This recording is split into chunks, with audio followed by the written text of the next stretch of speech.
Kilalang birador ng aswang ang matandang si Elmer. Binata pa lamang siya ay gawain niya na ito. Dahil sa kanyang pagiging birador, mainit siya sa mata ng mga aswang. Walang kapayapaan ang kanyang buhay. Pero mula nang dumating sa buhay niya ang batang si Nonoy, tila nagbago ang kanyang buhay. Nagsimula na siyang matakot mamatay. At dahil dito, sinamantala ng mga aswang ang pagiging mahina ng kanyang moral. Muntikan na siyang mamatay. Buti na lamang ay iniligtas siya ni Nonoy. Ang batang hindi niya alam ay isa palang aswang. Nang malaman niyang aswang ang bata, matutuliro siya. Hindi niya alam kung ano ang uunahin niya. Ang prinsipyo ba niya o ang kanyang pagiging ama kay Nonoy? Ano nga kaya ang pipiliin ni Elmer? Mas mangingibabaw nga kaya ang pagmamahal niya o handa siyang kalimutan ng pinagsamahan nila ng bata para lang sa kanyang nag-iisang misyon na ubusin ang mga aswang? Ano nga kaya ang mangyayari? Ang mga kasagutan ay abangan lamang dito lang sa nag-iisang tambayan, ang mga kwento ni Ka Banong. Matapang, matatag at brutal. Ito ang pinakaperpektong paglalarawan sa matandang si Elmer. Kilala siya sa buong probinsya na notoryo sa pagpaslang ng mga aswang. Kahit ang mga kapwa niya tao natatakot din sa kanya. Mas delikado pa sa mamamatay tao ang turing sa kanya ng lahat. Talaga namang iginagalang siya. Kahit ang barangay ay mataas ang tingin sa kanya. Pero sa kabila ng lahat ng respeto at papuri na kanyang natatanggap, mas pinagtutuunan niya ang kanyang natatanging misyon. Iyon ay ang burahin sa mundong ibabaw ang mga tinuturing niyang salot sa lipunan. Ang mga nilalang na kung tawagin ay aswang. Masasabi ko matapang ka dahil kahit na alam mong buhay pa ako, naglakas loob ka magpakita. Nung gabing yun, katatapos lang paslangin ni Mang Elmer ang isang aswang na nagpumilit makapasok sa barangay Magtibay. Hinugot niya ng malakas ang espadang nakabaon noon sa nilalang. Pagkatapos ay itinusok niya yon sa lupa at dumukot ng sigarilyo. Napayosin na lamang ang matandang birador dahil medyo pinahirapan siya ng kinalaban niya. Nang makita niyang humihinga pa ang aswang, muli niya itong tinarakan ng espada sa dibdib. Sa pagkakataong yon, ay tuluyan ng nalagutan ng hininga ang nilalang. Malas mo. Sa dami ng pwedeng makaharap mo ako pa talaga. Pasensya ka na. Hindi uso sa akin ang second chance Mga tangang tao lang ang nagbibigay ng pangalawang pagkakataon. Ibinalik na ni Mang Elmer ang espada sa kanyang lagayan. Sinilaban niya ang katawan ng aswang at saka pinanood ang unti-unting paglamon ng apoy sa bangkay. Matapos yon ay umalis na lang siya nang parang wala lang nangyari. Ganito ang buhay ni Mang Elmer. Naging parte na ng kanyang sistema ang makapatay ng aswang. Parang hindi kumpleto ang isang linggo niya kapag wala siyang dinadali. Nang makalabas na siya sa kagubatan, dumiretso siya sa paborito niyang kinakainan ng pansit. 9:00 na. Pagdating niya roon, magsasarado na ang pansitan. Pero dahil kinatatakutan siya ng mga tao, agad na lumapit sa kanya ang isa sa mga nagbabantay roon. Pansit na kakaunti lang ang gulay ha. At saka yung gusto ko yung mamasa-masa. Mang Elmer, kasi magsasarado na ho kami at saka wala na kasi. Kilala mo ba ako? Ha? Opo, kayo po si Mang Elmer. Alam mong ako ang nagliligtas sa barangay na ito laban sa mga aswang, di ba? Opo. Kaya gawan mo ng paraan. Gusto kong kumain ng pansit ngayon. Pero kilala mo ako. Hindi ako pumapatay ng tao. Pero nambubugbog ako. Lalo na kapag gutom ako. Nang ilapag ni Mang Elmer ang espada niya sa mahabang lamesa, takot na kumilos ang binatang si Igan. Napilitan na itong ilabas sa mga imbak nila kahit na kinabukasan pa dapat yon gagamitin. Habang naghihintay sa pansit na niluluto, nadaanan siya ng kapitan ng barangay Magtibay, si Aling Bulet. Kasama ng matandang babae ang mga tanod nito. Rumuronda kasi ang mga yon sa gabi para manghuli rin ng mga aswang. Magandang gabi sa iyo, Kapitana. Mukhang gumaganda ka yata ngayon, ha? Hoy, wag mo akong binobola, Elmer. Ano na naman ang ginagawa mo? Nananakot ka na naman ba ng mga tao rito para lang pakainin ka? Nananakot, pero magbabayad naman ako. Padabog na inilapag na matandang lalaki ang pera sa lamesa. Ngumisi ito sa kapitana. O kita mo, magbabayad naman ako eh. No, may pambayad ako. Pero nangiistorbo ka ng mga dapat nagpapahinga na. Kailan mo mababawasan na kaangasan mo, ha? Hindi porke tinutulungan mo ang barangay na to na labanan ng mga aswang dapat palagi ka na lang nasusunod. Oo, kalma lang, Kapitana. Hindi ka naman siguro tumigil dito para lang awayin ako, di ba? Ayusin mo ang pakikitungo mo sa mga tao.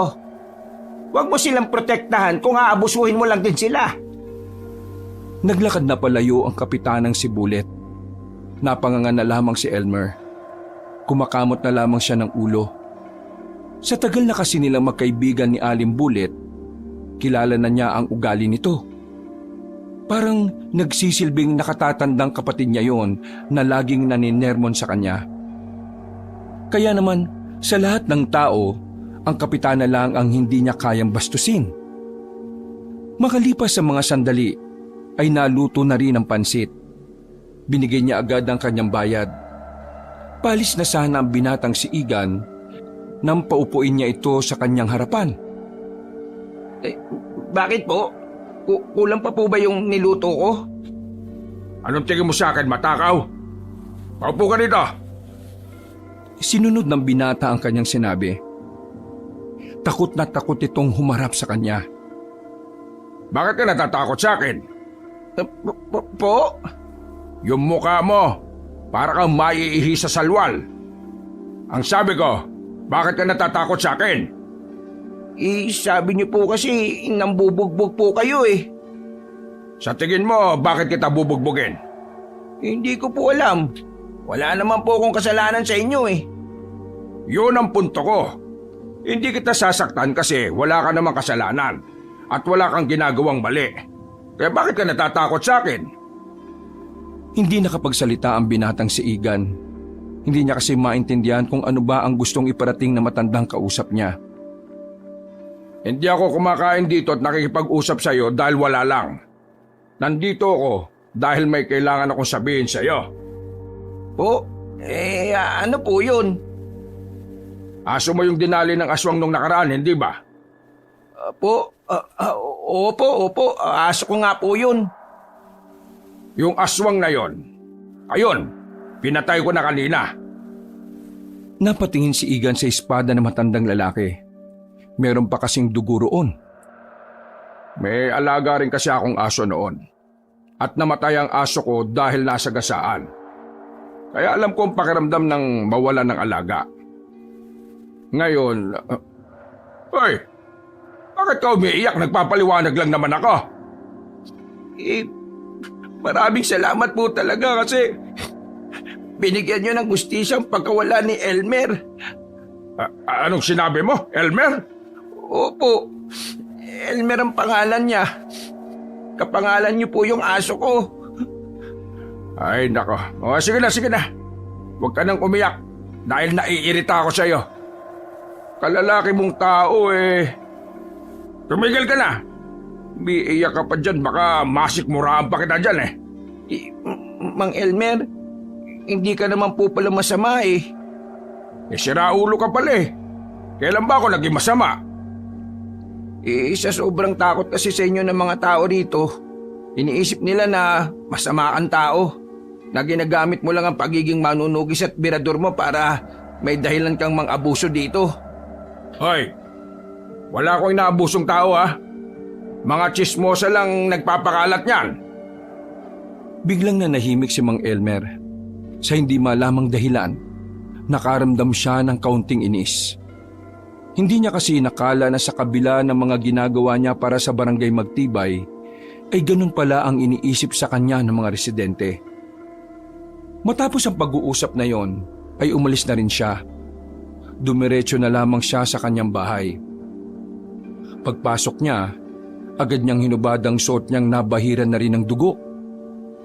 Napatingin agad siya sa dingding kung saan nakadikit doon ang larawan ng kanyang dalawang kapatid. Ang kanyang kuya at ate na nasawi sa pag-atake ng mga aswang noong bata pa sila. Isang malalim na paghinga ang kanyang ginawa. Napapailing na lamang siya kapag naaalala kung papaanong pinaslang ng mga nilalang ang kanyang dalawang kapatid. Nagsarado na naman ang kanyang kamao. Muli, nabuhay na naman ang kanyang galit. Kuya, ate, pinapangako ko sa inyo, hanggat nabubuhay ako, hindi ko sila titigilan. Isasara na sana ni Mang Elmer ang pintuan nang maramdaman niyang tila merong tao sa bakuran niya. Nagmamadali siyang tumungo roon para tingnan kung sino ang naramdaman niya. Nilibot niya ng tingin ang buong paligid. Nakita niya sa gilid ang isang lalaki. Nakasiksik sa gilid ng drum. Mukhang merong itong tinataguan. Sino ka? Lakas ng loob mo ah! Hindi sumagot ang lalaki. Sumenyas lang ito sa kanya na huwag siyang maingay. Maya-maya pa, dumaan ang mga barangay tanod. Nang masigurong wala na yon, lumabas na rin ang binata. Agad namang kinuha ni Mang Elmer ang itak na nasa gilid ng pintuan. Tinutukan niya agad ang lalaki sa liig. Anong karapatan mo pumasok sa bakuran ko? Sino ka? At bakit ka hinahabol ng mga talon? Kalma ka lang. Relax lang. Sagutin mo ang tanong ko. Kasi kung hindi, Una. Sasagutin ko na. Apo ako ni Lola Bullet. anong pinagsasabi mo? Nilaloko mo ba ako? Hindi.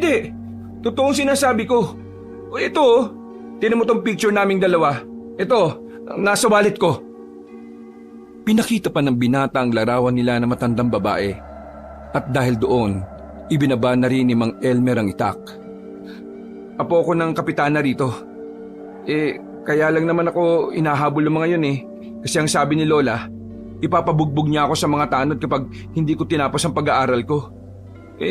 Ayaw ko na kasi talagang mag-aaral Gusto ko na magtrabaho para magkaroon ako ng sarili kong... Kilala mo ba kung sino ako?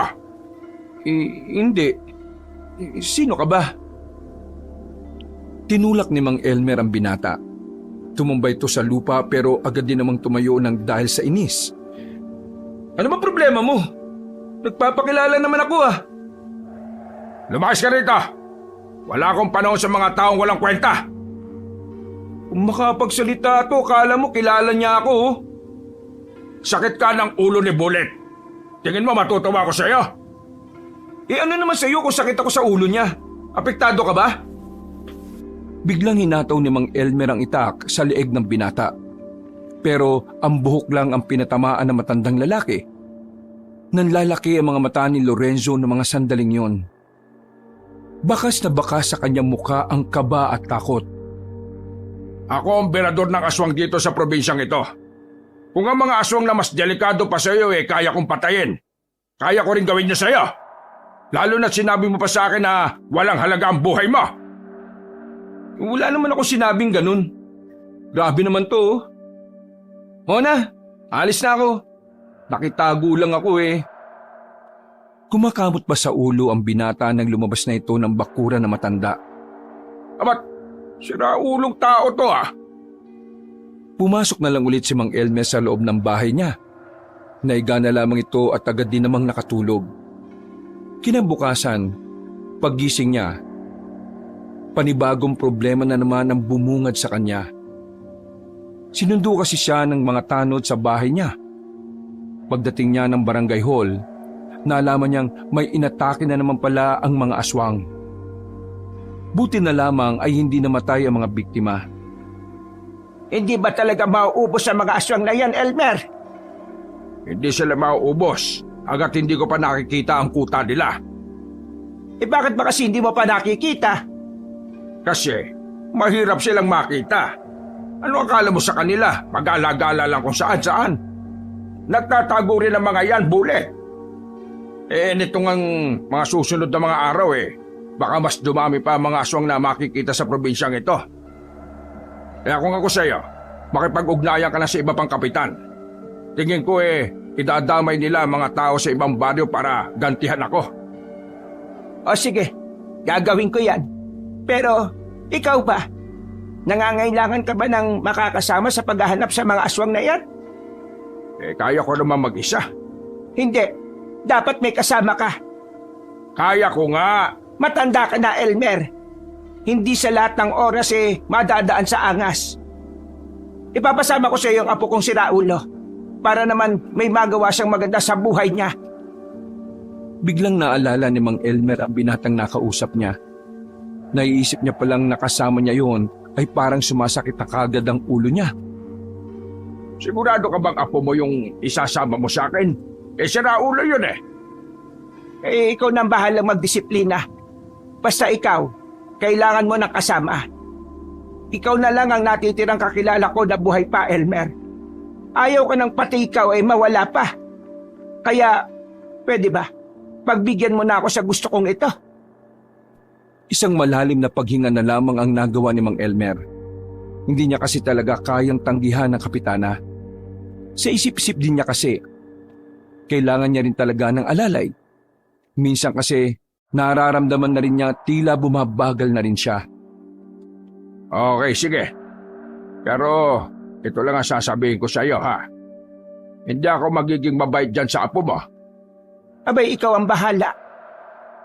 Umalis na rin si Mang Elmer matapos ang pag-uusap na yon. Inihanda na niya ang kanyang mga gamit. Noong mga oras na yon, ay kating-kati na naman ang kanyang kamay na makapatay ng aswang. Ginaganahan siya. Iniisip niya na kagad kung gaano kabrutal ang gagawin niya. Dakong 5:00 ng hapon, palabas na siya ng bakuran dala ang sandata niya nang biglang makasalubong niya ang binatang si Lorenzo. Ang sabi ni Lola, sumama raw ako sa inyo. Pasamahin mo na ako. Sabi niya kasi kapag sumama raw ako sa inyo, papayagan niya na akong hindi mag-aral. May buwisit naman buhay to. Bakit ngayon kagad? Hindi ko alam. Nag-usap na kayo, di ba? Ay nako, dapat talaga di na ako pumayag Magkakaroon pa ako ng pabigat.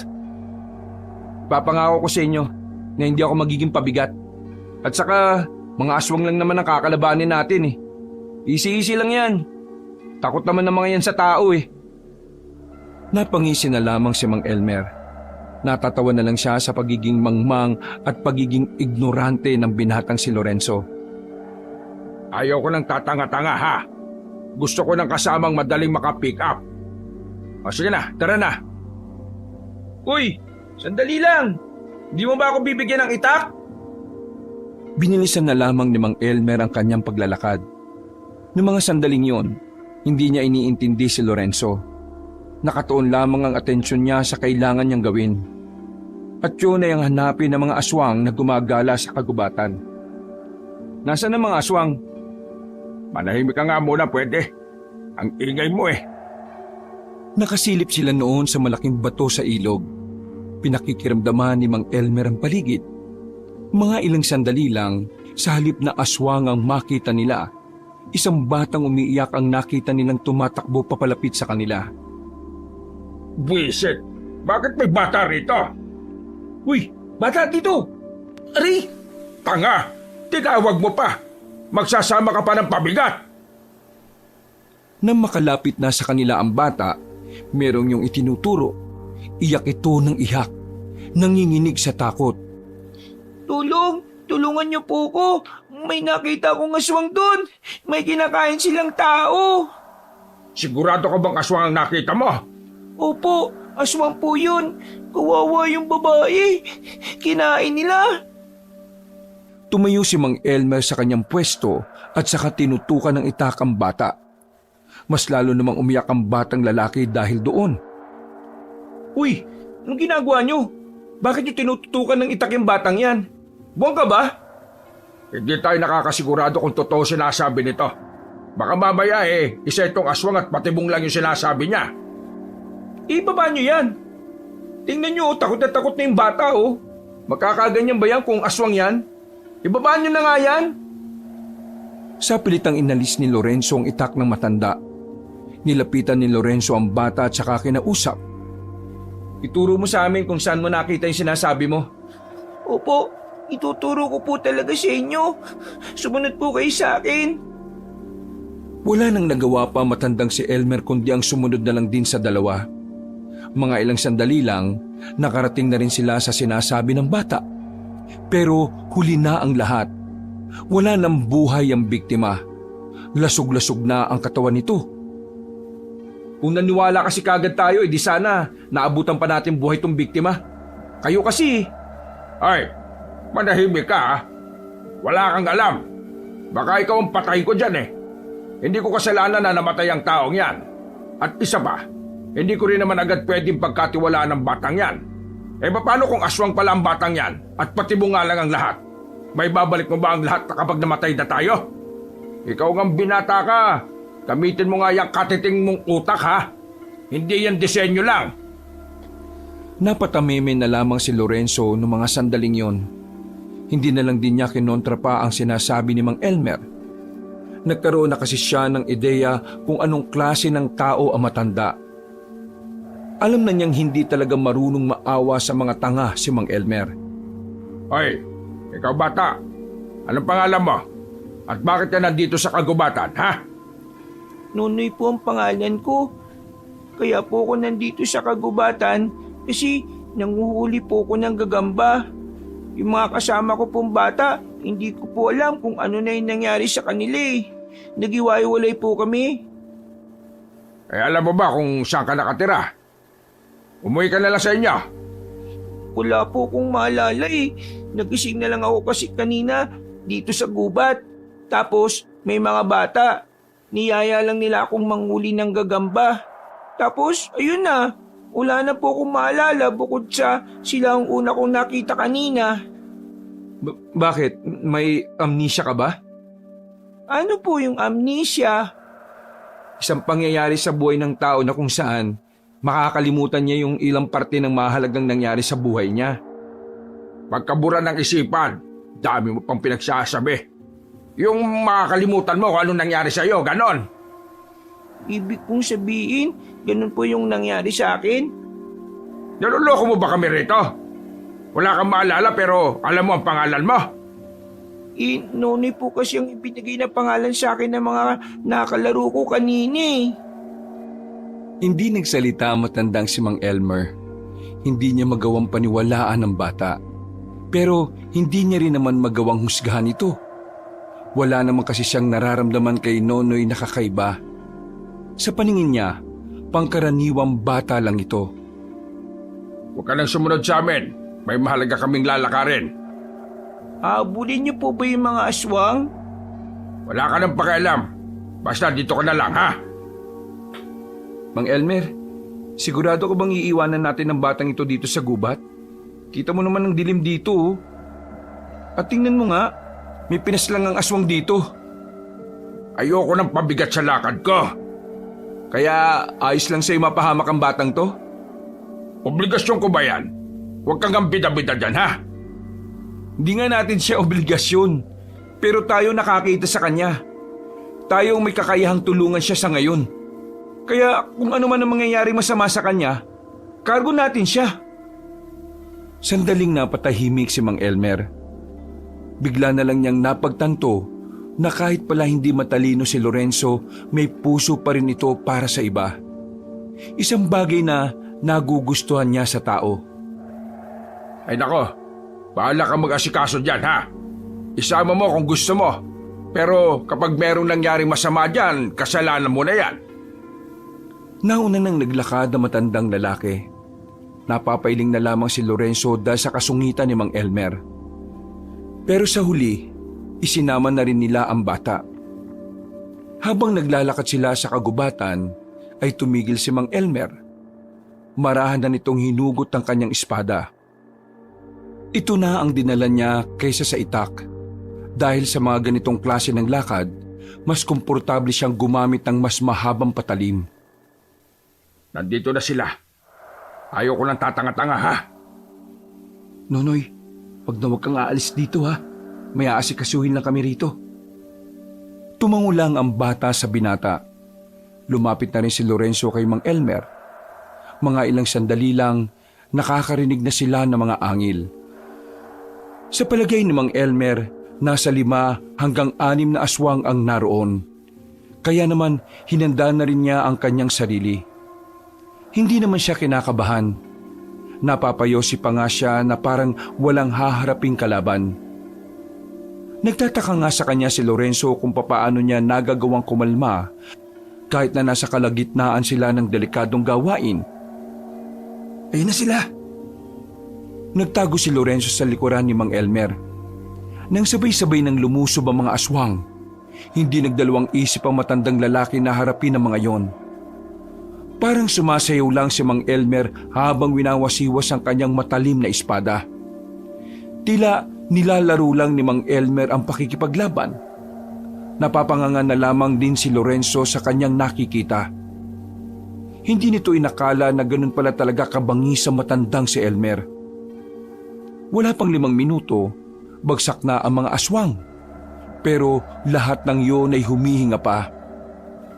O ano? Napanganga ka, no? Hindi yan kayang gawin ng mga katulad mong duwag. Pinatay mo silang lahat? Oo, nakita mo naman, di ba? 6 sila. Gusto mo, ikaw na yung pang-7. Ang galing mo. Hindi ko kailangan ng papuri mo.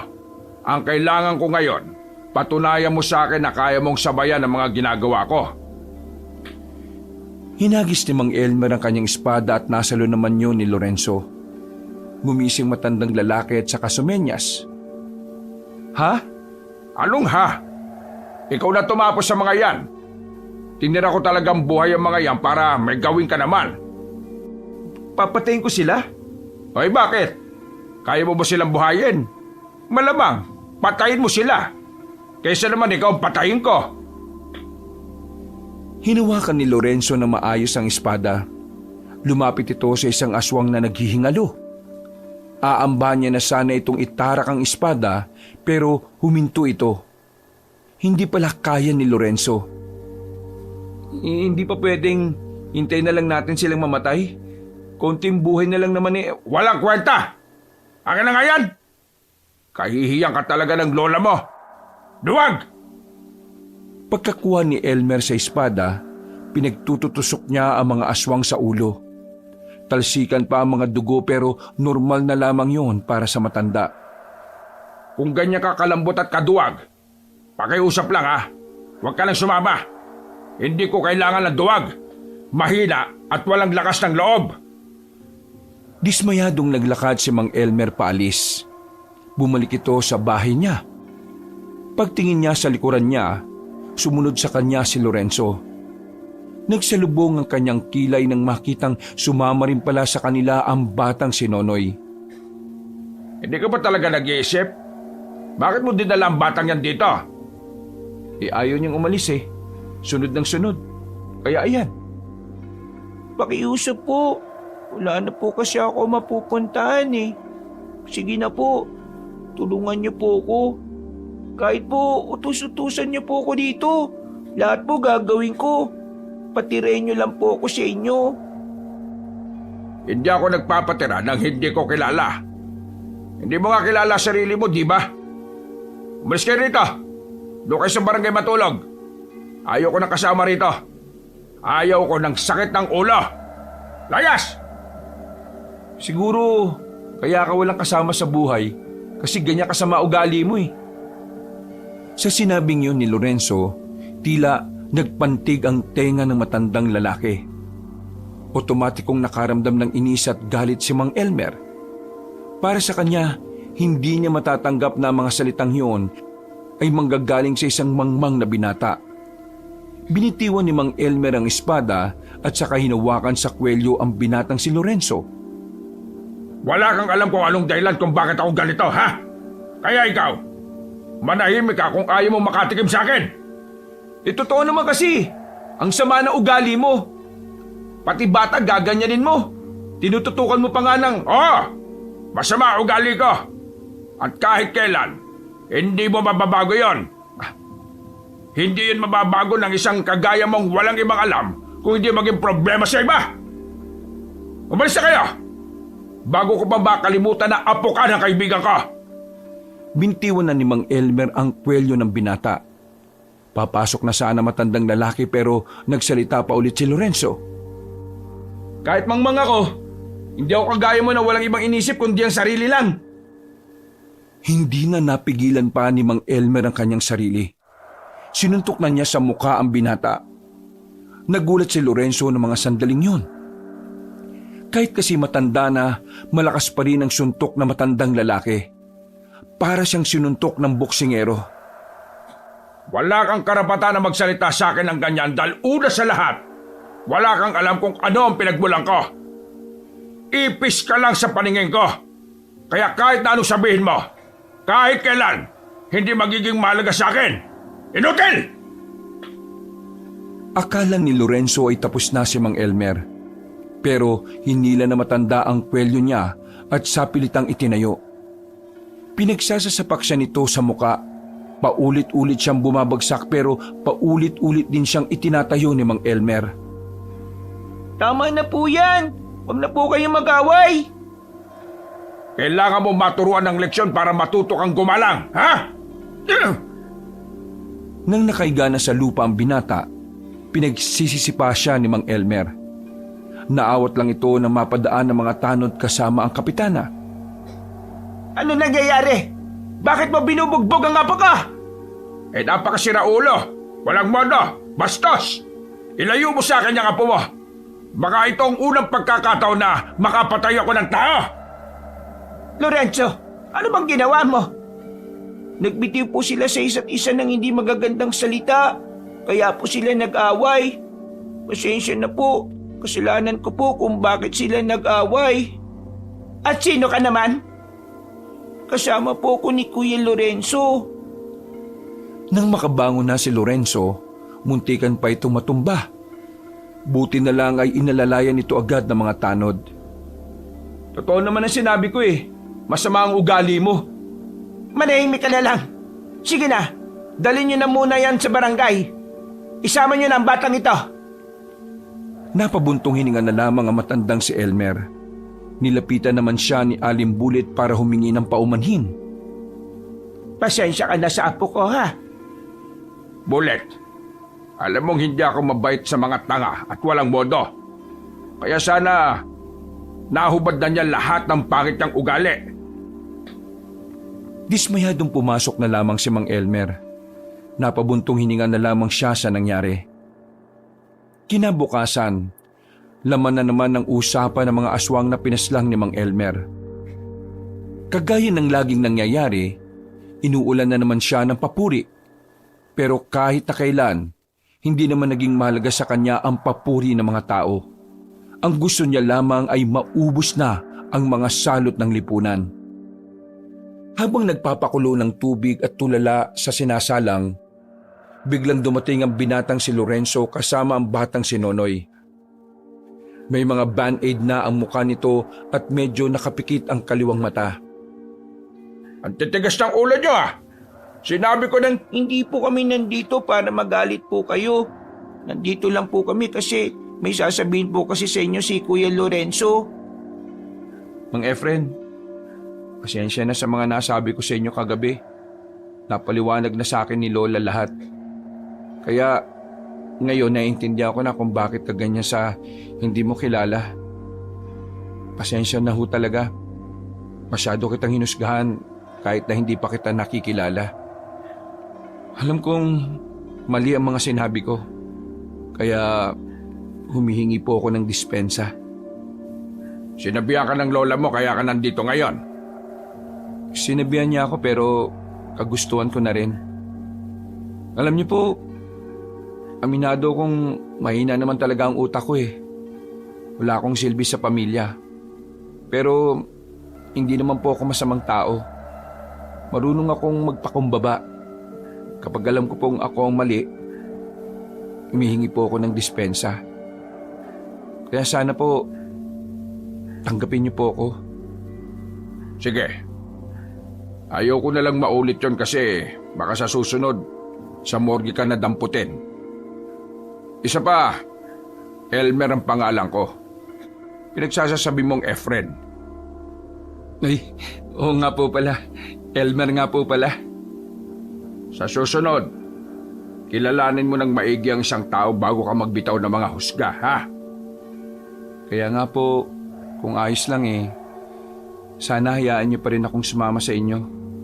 Nang sa ganun mas makilala ko na po kayo. Para kapag kilala ko na po kayo, pwede ko na po kayong husgahan. Oo, nag-uumpisa ka na naman ba? Naku, hindi po.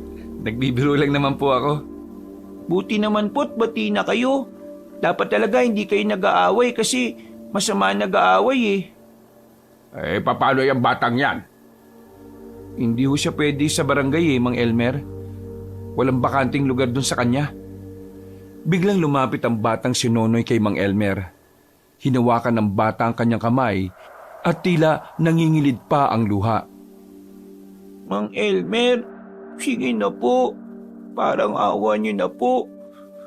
Wala na po ako mapupuntahan Ayaw ko na po sa labas lagi. Natatakot po ako sa mga aswang. Mang Elmer, kahit po ano gagawin ko, maging alipin niyo po ako ayos lang po. Sige na po, makiusap po, isama niyo na po ko. Diyos ko naman, ang bihira naman talagang buhay to, Mang Elmer, siguro naman, hindi naman makakasama kung pagbibigyan natin yung bata hanggat wala pa siyang malilipatan. Kasi naman... Bigla na lang nawalan ng malay ang matandang si Elmer. Bumagsak ito sa hagdanan. Buti na lang ay nasalo ito ni Lorenzo kaya hindi ito nahulog. Mang Elmer, anong nangyayari sa inyo? Mang Elmer, uy! Binuhat ni Lorenzo ang matanda. Ipinasok nila yon sa loob ng bahay. Agad na inasikaso nila si Mang Elmer. Yung abaniko, kunin mo. Paypayan mo siya. Ihanda ko ang lahat ng dapat nating gamitin. Hindi malaman ni Lorenzo kung ano ang gagawin sa mga sandaling yon. Nang makakita siya ng matapang na langis, nilagyan niya si Mang Elmer sa ilong. Mga ilang sandali lang, nagkaroon na ulit ng malay ang matanda. Nagsasalita ito, pero hindi nila gaanong maintindihan dahil naninigas ang panga nito. Ha? Hindi ko kayo maintindihan. Kuya Lorenzo, tingin kong sinasabi niya, yung kamay niya at paa, kailangan nating hilutin. Ha? O sige. Ikaw sa kamay, ako naman sa binti. Halos 5 minuto nilang hinilot ang matandang si Elmer. Mga ilang sandali lang ay nawala na rin ang paninigas ng ilang parte ng katawan nito. Hingal na hingal ang dalawa.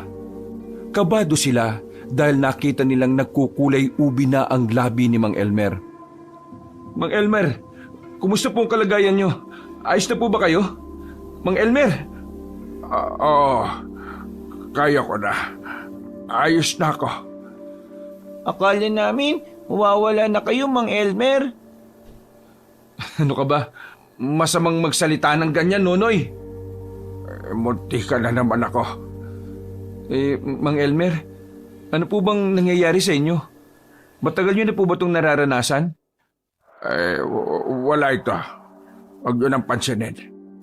Kailangan niyo pong sabihin sa amin. Para po kapag nangyari ulit yan, alam na po namin ang gagawin namin. Oo, tama si Nonoy. Hindi niyo ako obligasyon para mag-alala. Hayaan niyo ako mamatay. Mang Elmer naman, ayaw namin mangyari yun. Kahit na binugbog mo ko, hindi ko pa rin kayang isipin na mamamatay ka sa harapan namin nang wala kaming ginagawa. Ayaw kong pag-usapan ngayon. Siguro sa susunod na araw na lang. Magsasabi ako sa inyo kapag nasa mood na ako. Mang Elmer, pwede na po ba akong tumira dito? Papayagan kitang tumira dito, pero matuto kang maglinis ng bahay, ha? Opo, kaya ko po yun, Mang Elmer. Pwede po bang tawagin ko na lang din po kayong Tatay Elmer? Ha? Natamimi si Mang Elmer sa mga sandaling yon. Yung kasi ang unang pagkakataon na narinig niya ang pangalan niya bilang tatay. Nasanay na kasing mamuhay na mag-isa ang matandang lalaki. Hindi niya naranasan na merong ibang tao ang nag-aasikaso sa kanya. Kaya naman naninibago siya sa mga nangyayari. Aminado naman si Mang Elmer na may parte ng puso niya na nagugustuhan ng ginawa ng dalawa. Malaki ang pasasalamat niya kay Lorenzo at Nonoy. Dahil kung hindi dahil sa dalawa, baka hindi na niya nasilayan pa ang susunod na bukas. Hindi na namalayan ni Mang Elmer na pumayag na lang siya sa gusto ng bata. Pinatira niya ito sa bahay niya. Kasama na rin si Lorenzo. Nagtataka nga sa kanya si Aling Bulit kasi hindi inakala ng kapitana na madaling papayag si Mang Elmer na kupkupin ng dalawa. Lumipas ang 1 buwan. Naging parte na ng sistema ni Mang Elmer ang presensya ni Lorenzo at Nonoy. Tila hindi kumpleto ang araw niya kapag mag-isa lang siyang nasa hapagkainan. Tila nahati na rin ang kanyang atensyon. Kung dati ay nakatuon lang ang utak niya sa mga aswang, ngayon ay nakatuon na rin ang utak niya sa bahay niya. Dahil mula na magkaroon siya ng kasama, palagi na niyang iniisip kung saan siya kukuha ng kakainin nila. Sa loob ng 1 buwan, malaki na ang pinagbago ng matandang lalaki. Bagay na kahit papaano gusto rin naman ni Mang Elmer. Oh, nasaan na naman yung batang yon? Baka ho nandyan lang po sa labas, naglalaro. Eh anong oras na oh? Hindi ba siya nagugutom? Tapos kapag nagkasakit, iiyak-iyak at ayaw uminom ng gamot. Sira ulo talagang bata yun, oh. Lingid sa kaalaman ng lahat, may espesyal na lugar ang mga bata sa puso ni Mang Elmer. Kaya naman, nang dumating sa buhay niya si Nonoy, hindi niya na namalaya na unti-unti na pala siyang nagpapakaama. Nag-aalala siya sa kapakanan at kalusugan ng bata. Uy, nag-aalala siya. Hindi naman siya dating ganyan. Gusto mong balian kita ng buto mo dyan? Alam mo, Mang Elmer, wala namang masama minsan kung aaminin na malambot tayo. Kasi sabi nga sa akin ng lola ko noon, kapag tinanggap mo ang kahinaan mo, ibig sabihin ay tanggap mo na kung ano ka. Sinabi rin niya sa akin yan. Hindi pa rin pala siya nagbabago ng mga salita niya. Pero may iba po tayo, ha? Bakit po kaya wala nang nagpaparamdam na aswang sa nakalipas na buwan, no? Sumeryoso ang mukha ni Mang Elmer dahil sa tanong na yon. Umupo ito sa gilid ng binata. Huminga ng malalim. Ang totoo niyan, hindi ko rin alam eh. Nababahala nga ako kasi ngayon, hindi ko sila nararamdaman. Ang mas nakakabahala kasi sa mga aswang, mga traidor sila umatake. Hindi sila magpaparamdam tapos kugulatin ka na lang. Kaya naman, itong pansamantalang kapayapaan na meron tayo, dapat di natin pinagkakatiwalaan. Kasi may kapalit ang katahimikan na ito. Kung sa bagay, tama po kayo. Lalo na't alam nating papanin lang ang mga aswang. O sige, dito ka lang. Hahanapin ko lang si Nonoy. Baka mamaya nakikipag-away na naman yon. Kanino pa ba magmamana ng kaangasan yun? Alala, may sinasabi ka ba? Joke lang. Ito naman, oh. Lumabas na lamang ng bakura ng matandang si Elmer. Pinuntahan niya ang bakanting lote kung saan madalas na naglalaro ang bata. Pagdating niya roon, ay nakita niyang maraming bata ang naglalaro. Sinuyod niya ng tingin ang lugar. Nasipat niya si Nonoy na may kinakausap na matandang lalaki. Kahit bagyang nakatakip ang mukha ng matandang lalaki, alam na agad niyang aswang ang matandang yon. Kinuha ni Mang Elmer ang sanga at binali sa gitna. Gagamitin niyang panaksak yon sa matandang aswang. Pero bago siya makalapit, ay bigla na lang yung umalis. Tatay Elmer? Anong sinabi niya sa'yo? Ang sabi po niya, samahan ko daw siyang bumili ng bigas. Nahihirapan daw po kasi siya maglakad kaya kailangan niya po ng katulong. Nahihirapang maglakad ayun nakatakbo nga kagad. Nonoy, di ba sinabihan kita na huwag ka makikipag-usap sa hindi mo kilala? Aswang ang matandang yun Po? Ganun po ba? Ganyan talaga reaksyon mo. Hindi ka man lang natakot. Pero sige na, umuwi ka na sa bahay. Sabihan mo si Kuya Lorenzo mo na sumunod sa akin. Ahabulin ko yung matandang yon. Hindi na nagsayang pa ng oras si Mang Elmer. Tumakbo siya patungo sa pinuntahan ng misteryosong matanda. Nakarating na siya sa bungad ng kagubatan. Tumigil siya. Hindi na muna siya pumasok. Alam niyang mahuhulog lang siya sa isang patibong kung aabante pa siya. Sa susunod na lapitan mo pa si Nonoy, hindi ka makakatakas sa akin. Pasalamat ka dahil wala akong dalang espada. Lumayas ka na! Dahil kapag nakita pa kita ngayon, patay kang matanda ka! Wala siyang natanggap na tugon. Pero naramdaman na ni Mang Elmer na umalis na ang hinahabol niya. Hindi na siya nagtagal doon. Naglakad na lang siya pabalik. Nakasalubong niya pa si Lorenzo na dala ang kanyang espada. Mang Elmer, ayos ka lang ba? Hindi naman ako napalaban Pero masama ang kutob ko. Tingin ko, punteriya din ng mga aswang si Nonoy. Po? Bakit po si Nonoy? Pwede naman ako. Matanda ka na. Anong mapapala nila sa'yo? Makunat ka na. At saka si Nonoy ang punteriya nila dahil alam nilang yun ang kainaan ko. Hindi kapag ako palang nakuha, ayos lang. Hindi ka manghihina? Patanga ng patanga yung sinasabi mo Muwi na lang tayo. Baka masikmuraan pa kita rito. Dahil sa insidenteng yon, mas lalong naging mapagbantay si Mang Elmer. Hindi niya inaalis ang tingin niya sa batang si Nonoy. Batid niya kasing anumang oras ay maaring dukutin si Nonoy sa kanila. Lumipas pa ang ilang araw hanggang sa umabot na naman ng isang buwan. Mas nababahala na naman si Mang Elmer dahil hindi na naman nagpaparamdam ang mga aswang.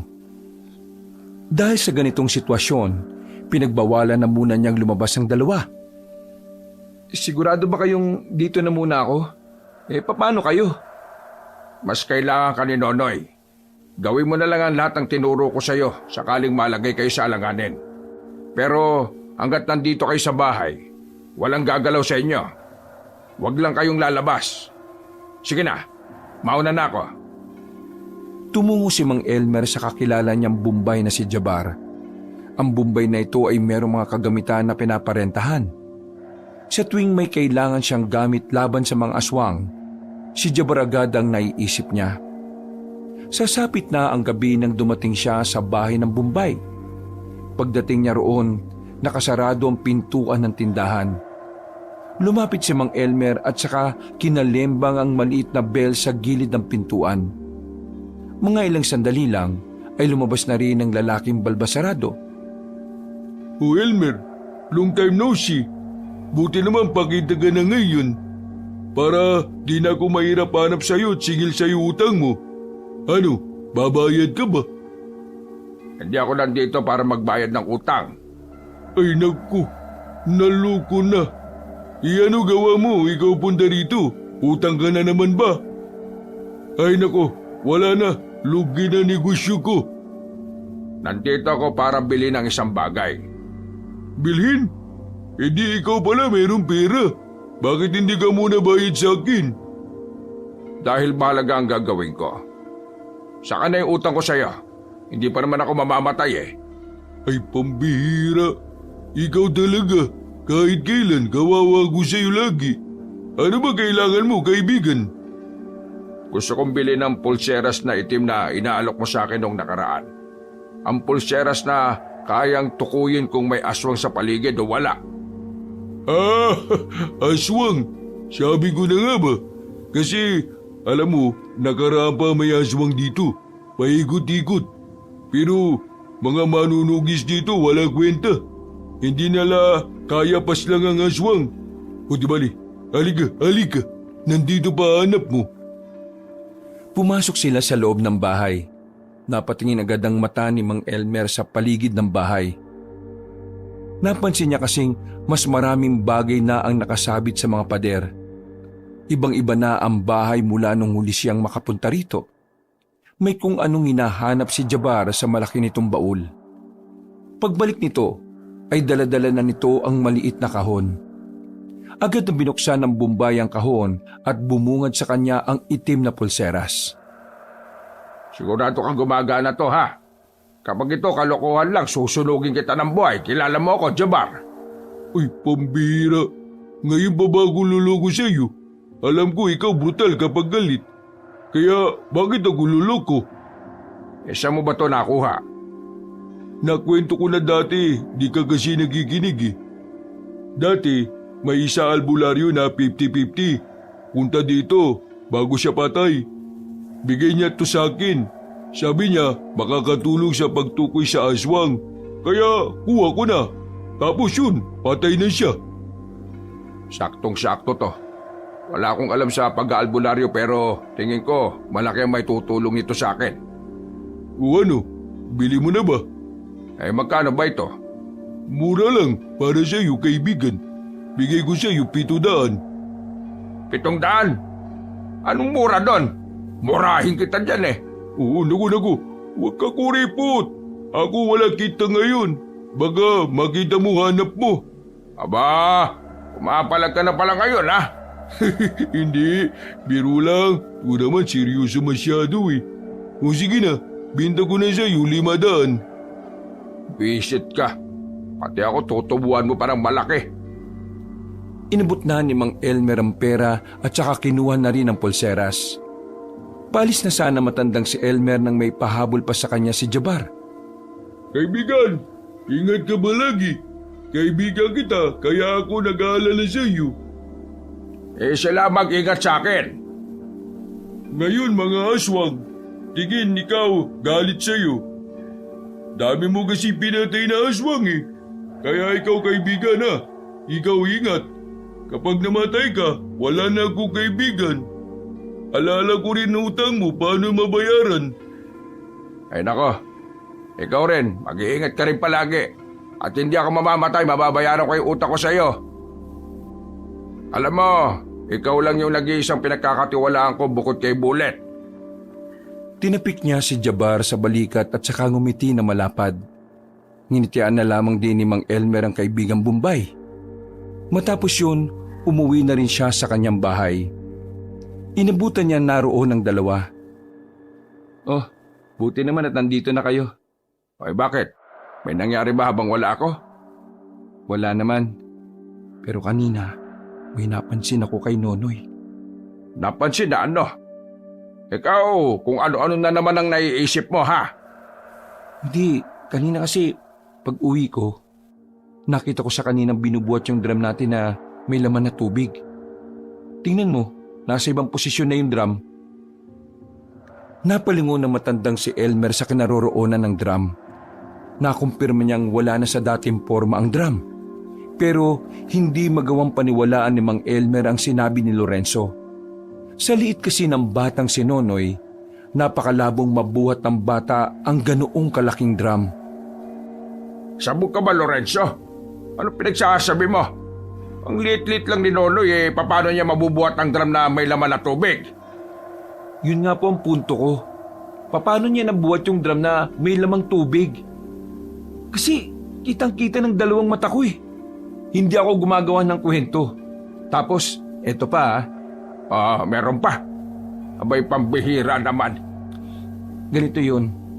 Ilang araw ko nang napapansin si Nonoy na parang laging tulala. Kapag kinakausap mo siya, parang lutang. Tapos, nung nakaraan, tsaka kanina, paghawak ko sa kamay niya sobrang lamig. Ang lamig ng buong katawan niya. Parang bangkay. Hoy, Lorenzo, kilala mo ako ha? Ayaw ko ng tarantado. Alam kong paborito mo si Nonoy. Pero tingin mo ba gagawa ko ng ganitong klase ng kwento? Concern lang ako sa kanya. Kaya nga sinasabi ko sa iyo to kasi nagbabaka sakali akong alam mo kung anong nangyayari sa kanya. Napaisip si Mang Elmer sa sinabi ni Lorenzo. Kahit na nag-aalangan siyang paniwalaan ang sinasabi ng binata, may kung anong parte ng kanyang utak ang tila naguudyok sa kanya para obserbahan din ang bata. Alam niya rin kasi sa sarili niyang hindi pa nila lubusang kilala ang bata. O sige. Pakikinggan kita. Uobserbahan ko si Nonoy. Kinagabihan, hindi inalis ni Mang Elmer ang kanyang atensyon sa batang si Nonoy. Bawat kilos ng bata ay binabantayan niya. Pero wala naman siyang nakikitang kakaiba. Nagtataka siya sa binata. Alam niya kasing hindi naman mag-iimbento ng kwento ang binata. Lalo na't alam ni Lorenzo na pwede na naman siyang malintikan. Nonoy, may kakaiba ka bang nararamdaman sa katawan mo? Kakaibang nararamdaman? Wala naman po. Bakit po? Wala naman. Inaalam ko lang kung may sakit ka ba o wala. Kahapon po, malamig po ang katawan ko. Ganun po ba kapag walang lagnat?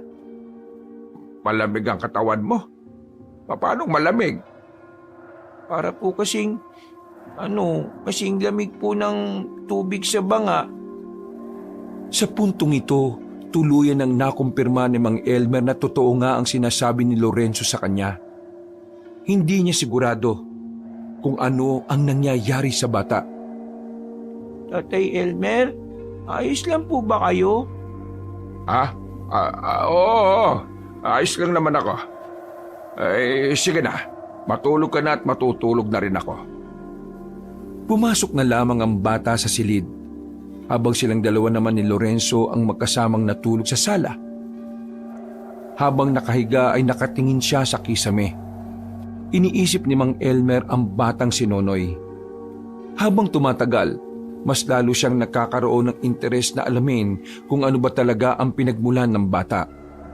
Kung may alam lang sana siya sa pag-aalbularyo, madali na lang sana niyang matutukoy ang katauhan ni Nonoy. Pero isa lang naman siyang birador na ang alam ay pumatay lang ng pumatay ng aswang. Kakaisip ay nakaramdam na rin ng antok ang matandang si Elmer. Kinaumagahan, paglabas niya ng bahay, nagtataka siya dahil nakangiti agad ang mga tao sa kanya. Nakita niyang dumating din si Lorenzo na galing sa labas. May dala itong pandesal at kape. Mang Elmer, ang angas mo naman pala. Putok na naman ang pangalan mo. Buti, wala kang putok, no? Inilapag ng binata ang mga dala nito sa lamesa. Tuwang-tuwa itong umupo at saka nagdikwatro pa. Sikat ka pala talaga, no? Biruin nyo, pinatay niyo yung 10 aswang kahit mag-isa ka lang. Ano pinagsasabi mo, Lorenzo? Sus! Kunwari ka pa. Huwag ka na magpahambol, no? Hindi bagay sa'yo. Ay, hindi ako lumabas ng bahay kagabi, ha? Natulog ako. Magkatabi tayo magdamag. Lo, talagang pahambol pa, oh.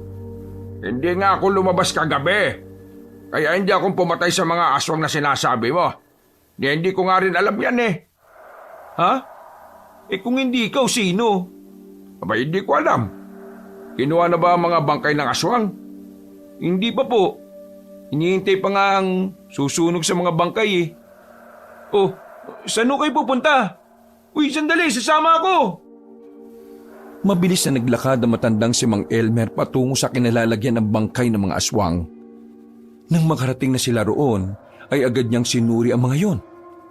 Pagtingin niya sa mga hiwa sa katawan, nagtataka siya dahil hindi yun hiwa na gawa ng kahit na anong patalim. May ilang parte din ng aswang ang nakabuka at halos lumabas na ang laman loob. O ano, nalaman niyo po ba kung sino may gawa niyan? Hindi isang albularyo. Hindi rin isang manunugis o antingero. Hindi tao may gawa nito. Ano po?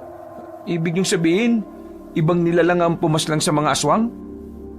Hindi ko alam kung tama ang hinala ko. Pero tingin ko, aswang din ang pumaslang sa mga aswang na ito. Po? Paano mangyayari yun? Di ba friends forever ang mga aswang? Nakita ko po ang pangyayari. Napalingon sila sa gilid ng marinigang tinig na iyon ng binatang si Igan. Nakatayo ito sa gilid ng puno. Parang nahihiya. Hindi makatingin ng maayos. Natatakot kay Mang Elmer. Ano nakita mo? Nakita ko yung patayan sa pagitan ng mga aswang at ng nag-iisang aswang. Malakas yung isang aswang. Sobrang bilis. Teka. Paano kami maniniwala sa'yo? Paano mo makikita di ba lagi ka lang nasa karinderya? Naglalakad ako pauwi.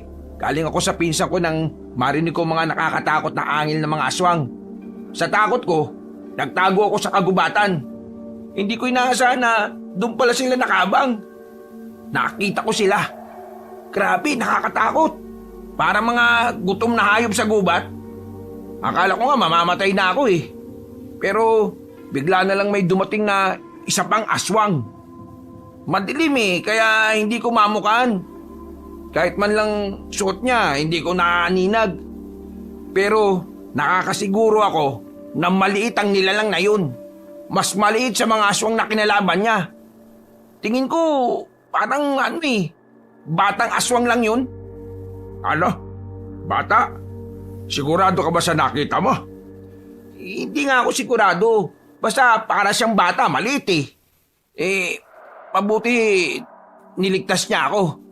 Pero hindi ko pa din alam kung bakit niya ako niligtas Lalong naguluhan ang utak ni Mang Elmer sa mga sandaling yon.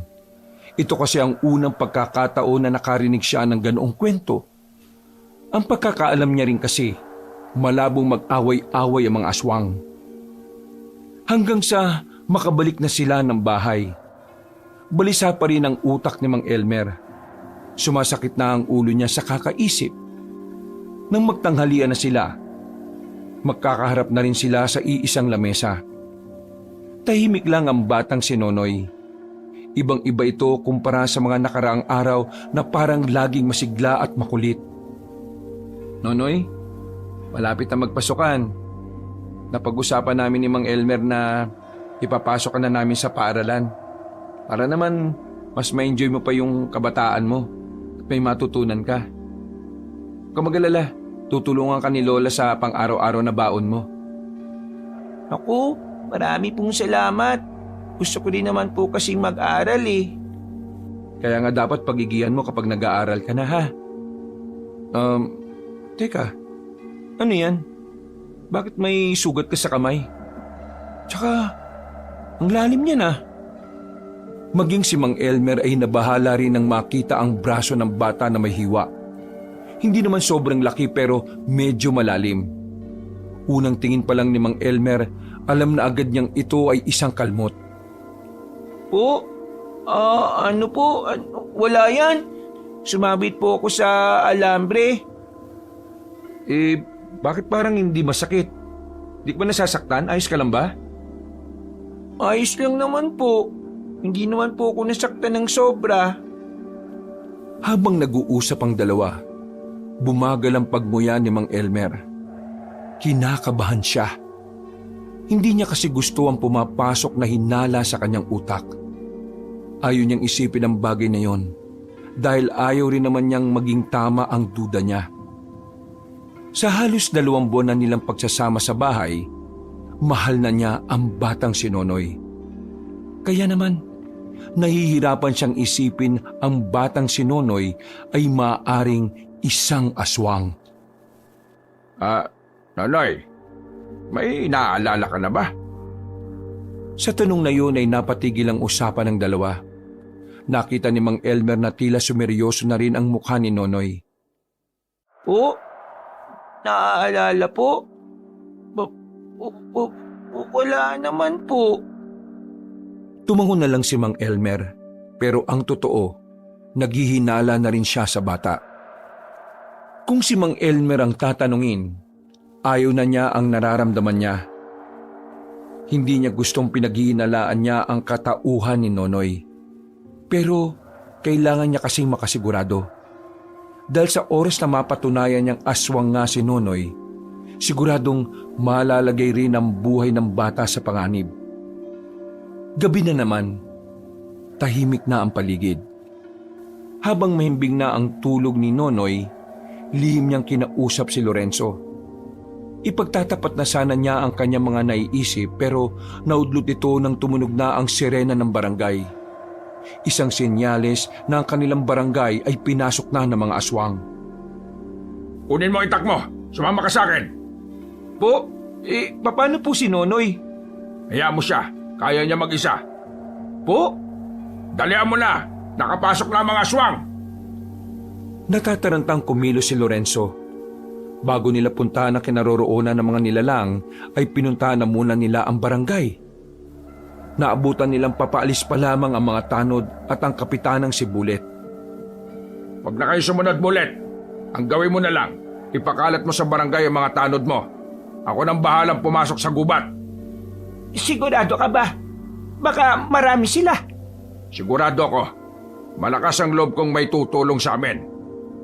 Buang, ayaw mong tulungan ka ng mga tao ko tapos aasa ka may tutulong sa inyo. Ayos ka lang ba, ha? Sige na, sundin mo na lang ang sinabi ko. Wala na ring nagawa pa ang matandang babae. Pinakalat nito ang mga tanod at saka umalis na rin si Mang Elmer at Lorenzo. Mabilis nilang tinungo ang naririnig nilang mga hiyaw. Nang makarating na sila sa gubat, dito na nagsimulang maghanda ang dalawa. Mang Elmer, bakit mo ba kasi hindi pinasama ang mga tanod? Sino ba kasing tinutukoy mo na tutulong sa atin? Yung aswang na sinasabi ng binatang taga-karinderya. Aswang nga rin yun eh. Magtitiwala ba tayo doon? Dito natin malalaman kung talagang kakambi ba siya o hindi. At malalaman mo na rin kung sino siya. Tumigil ang dalawa sa paglalakad nang maramdaman na ni Mang Elmer ang presensya ng mga nilalang. Pagtingala niya, nakita niya sa sanga ng puno ang isang matandang lalaki. May dala itong lampara kaya namukha na niya yon. Hindi pamilyar ang mukha na matanda sa kanya, pero sigurado siya na ang matandang yon ang nakausap ni Nonoy sa bakanting lote. Mang Elmer, sino siya? Tila medyo nagbago ang aura ng mukha mo. Ganyan ba talaga kapag meron ka ng pinoprotektahan? Hindi kita kilala. Magpakilala ka, matanda ka.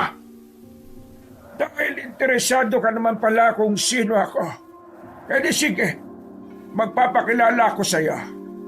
Ako si Magno, ang tumatayong leader ng mga aswang ngayon dahil pinatay mo ang pinuno namin.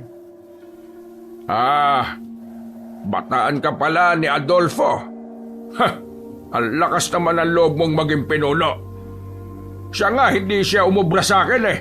Ikaw pa yata naalalay lang? Tumawa ng malakas si Magno pero kalaunan ay bigla na lang ding itong naging seryoso. Mararamdaman na ang galit at buot sa tinig nito. Ikaw ang dahilan kung bakit ngayon watak-watak kaming mga aswang. Ikaw ang dahilan kung bakit ang mga kapamilya namin ang naghihinagpis dahil sa mga pinaslag mo. Kaya ngayong gabi, magbabayad ka. Papatayin ko rin lahat ng taong mahalaga sa iyo. Mahalaga ba ako sa iyo, Mang Elmer? Dapat na ba akong kabahan? Malaymi ka nga muna kung wala ka sasabing maganda. Mga kasama, kayo na ang bahala sa dalawang ito. Patayin niyo si Elmer. Dalhin niyo sa akin ang ulo niya. Mula sa likuran ng nagtataasang puno, lumabas ang iba't ibang uri ng aswang. Sa puntong ito, nakaramdam na ng kaba si Lorenzo. Sa sobrang takot, hindi na niya maalala ang mga itinuro sa kanya ni Mang Elmer kung papaanong makipaglaban. Ganda mo ang sarili mo. Pambira naman, mukhang ito nang huli ah. Matagal lang hindi nakakakain ng mga bataan ko. Kaya ngayong gabi, kayo ang magbibigay sa kanila na mabuhay pa ng matagal. Gagawin nila kayong pagkain. Dali-daling gumapang ang mga aswang patungo sa kanila. Hindi naman nabahala si Mang Elmer doon. Winasiwas niya ang kanyang espada. Marami agad ang natamaan niya. Habang si Lorenzo naman, nagdadalawang isip pa rin kung tatagayin niya ng itak ang kaharap niya. Puro lamang siya amba. Ano? Ganyan ka na lang. Patayin mo! Hindi ko yata kaya eh. Una pa lang sinabihan na kita. Ayaw ko ng duwag. Pumapatay ako ng taong dawag at tanga! Nang lumundag ang isang aswang palapit kay Lorenzo, agad na umilag ang binata. Sa wakas ay nagawa na rin niyang ihataw ang daladalang itak. Tinamaan ang aswang sa mukha kaya nakadistansya ng kaunti ang binata. Hanggang sa muli, mga kaibigan! Ay, saan ka pupunta? Maglalaban pa tayo, huwag kang duwag! Tinuwanan lang siya ni Magno at saka lumipad na rin palayo. Samantala, bigla namang mas dumami ang kalaban nila. Magkadikit na silang dalawa. Ang hirap talaga lumaban kapag may ibang iniintindi. Dapat talaga hindi ka nalang sumama eh. Ikaw kaya nagsabi na sumama ako. Tumayo ka lang dito. Ako nang bala sa kanila. Buong tapang na hinarap ni Mang Elmer ang mga aswang. Pero habang napapatay niya ang mga yon, meron namang mga dumarating.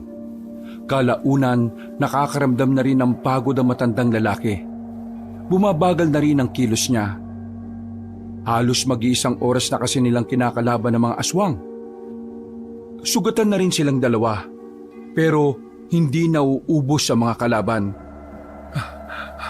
Kung wag na natin silang patayin, habang pinapatay dumadami. Ano? Nag-iisip ka ba talaga? Kapag wala tayong pinatay sa kanila, tayo mamamatay. Kaya mo pa ba? Sanay ako sa ganito kaya mas intindihin mo lang ang sarili mo. Hindi na maigalaw ni Lorenzo ang kaliwang kamay niya. Mas marami kasing sugat ang parteng yon. Habang si Mang Elmer naman, nagagawa pa rin itong tiisin ng kirot ng mga galos. Ang problema lang talaga niya ay ang pagod. Tumingin-tingin si Mang Elmer sa paligid. Hindi niya pa nakikita si Nonoy. Pakiramdam niya noon, nagkamali siya ng hinala. Ganun pa man, itinuon na lamang niya ang atensyon sa mga kalaban nila. Nag-umpisa nang pumalibot yun sa kanila. Ito na ba ang huli? Sana pa na, umamin na ako kay Lola na kumupit ako sa kanya kahapon. Biglang sumilay ang nakakalokong ngiti ni Mang Elmer. Kalaunan ay natawa na lamang ito sa nangyayari. Bagay na ipinagtaka ng mga aswang. Napatigil din ng mga nilalang na parabang nagtataka kung ano ang binabalak na matanda. Oh, bakit kayo tumatawa? Nababaliw ka na ba? Kasi mamamatay na tayo? Hindi ko maiwasang matawa eh.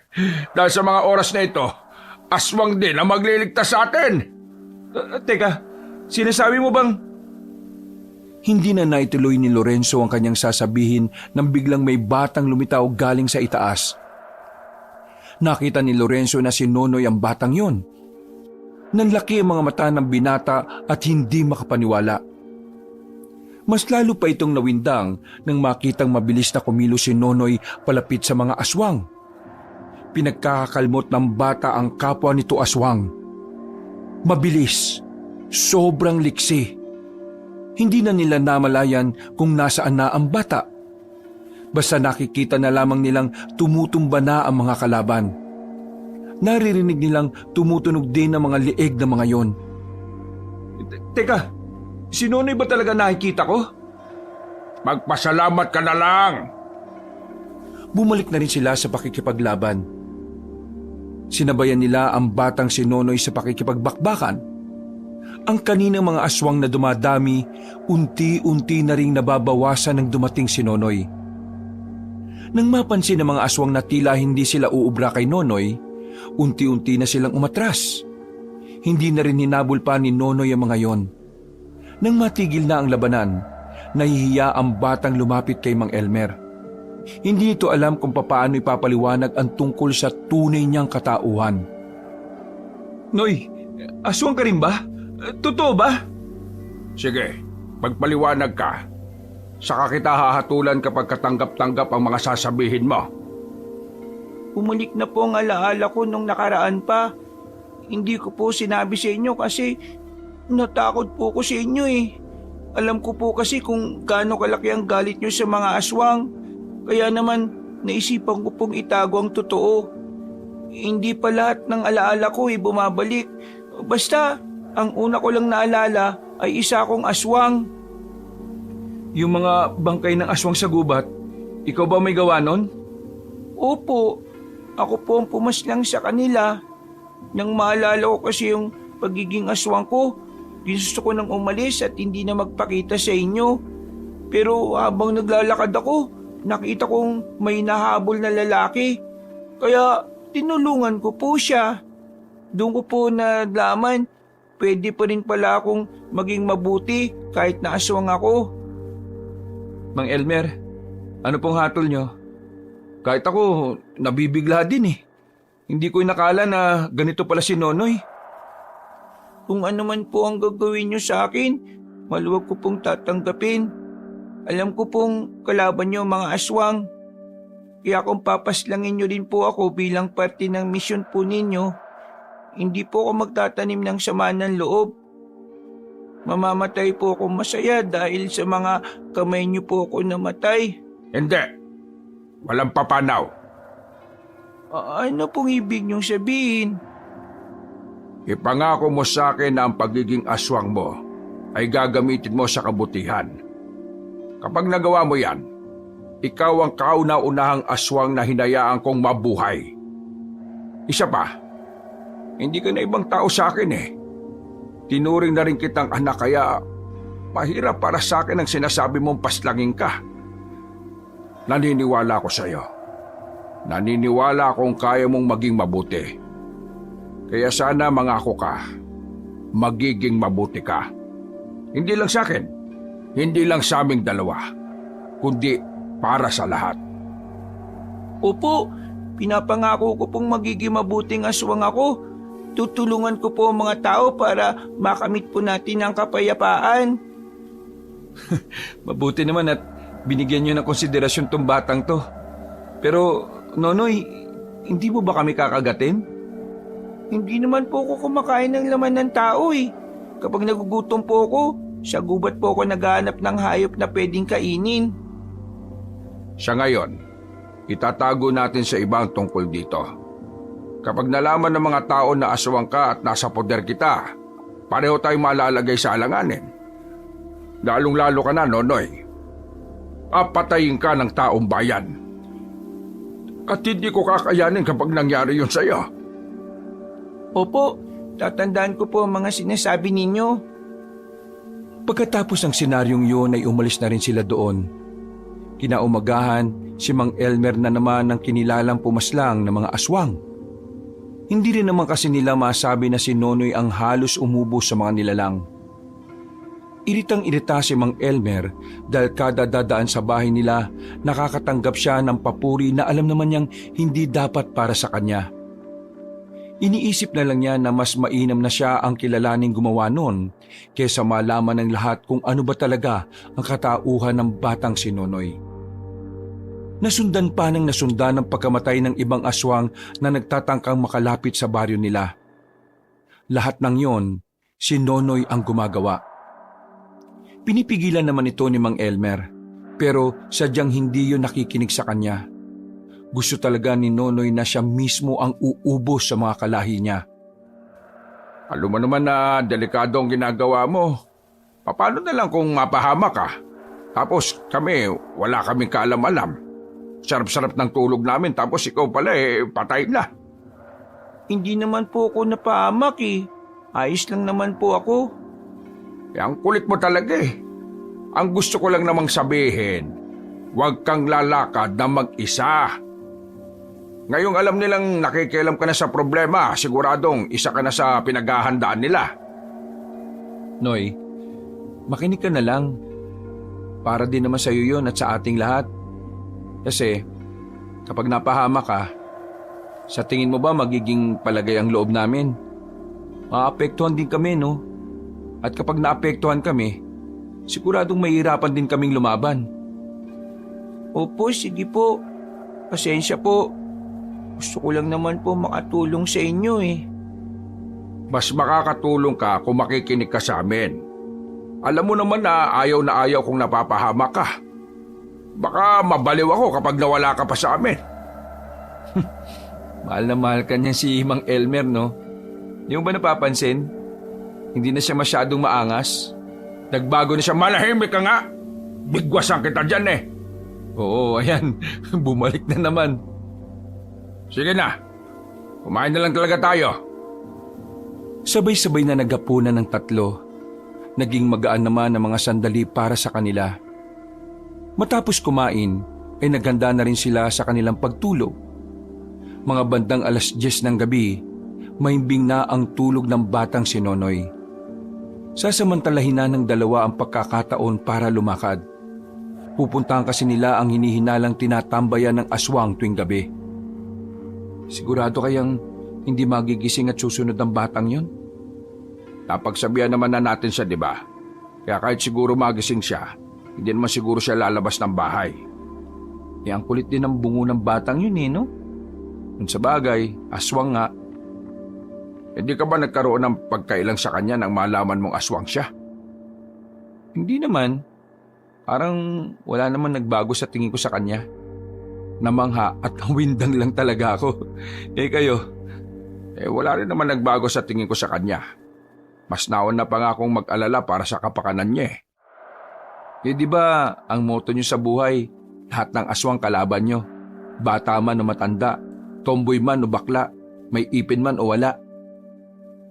Minsan, sa buhay, matututunan mo rin na may mga tao talagang kaya mong bigyan ng walang katapusang konsiderasyon. Lalo na kapag mahalaga sila sa iyo. Ito, curious lang naman ako Bakit ba parang sobrang mahal na mahal niyo si Nonoy? May nakilala kasi akong bata noon. Namatay siya dahil sa aswang. Wala akong nagawa. Kaya ngayon, hindi ko nahahayaang maulit pa ang nangyaring yon. Kaya pala. Sa loob ng halos 15 segundo, meron na silang hinintuan na bahay. Habang nasa gilid sila ng kalsada, napansin nilang merong ilaw sa bahay na yon. Katakataka para kay Mang Elmer na merong nagtayo ng bahay doon. Malayo na kasi sa pamilihan ang area. Kaya kahit na sinong tao, walang magtatangka na tumira doon dahil masyadong malayo sa kabahayan. Hindi ko naman nakita ang bahay na ito nung mga nakaraang buwan na. Pero ngayon, nakatirik na dyan. Aba, kahit nahinala talaga Baka naman pangkaraniwang tao lang talaga yan. Tapos, trip lang nilang tumira sa malayo sa mga tao. Alam mo, isa sa mga lagi mong tatanda na ang bahay ng mga aswang ay may lusutan papuntang taas ng bubong. Tingnan mo yon. Ayun Di ba dyan lang naman lumalabas yung usok kapag nagluluto sila sa loob? Halos lahat ng kusina ng mga bahay dito sa atin nasa labas. Wala sa loob. Kaya yung lusutan na yan, dyan sila dumadaan kapag lumalabas o bumabalik sila habang nakaanyong aswang. Mas madali kasi dyan kaysa sa pinto. Isa pa, sinasabi rin ng suot kong pulseras na aswang ang mga nariyan. Lorenzo, bantayan mo ang paligid Lalapit tayo. Tumingin-tingin na muna sila sa paligid. Nang masiguro nilang wala namang tao, sinimulan na nilang lumapit. Hawak-hawak na ni Mang Elmer ang kanyang espada. Habang itak naman na kinakalawang ang kay Lorenzo.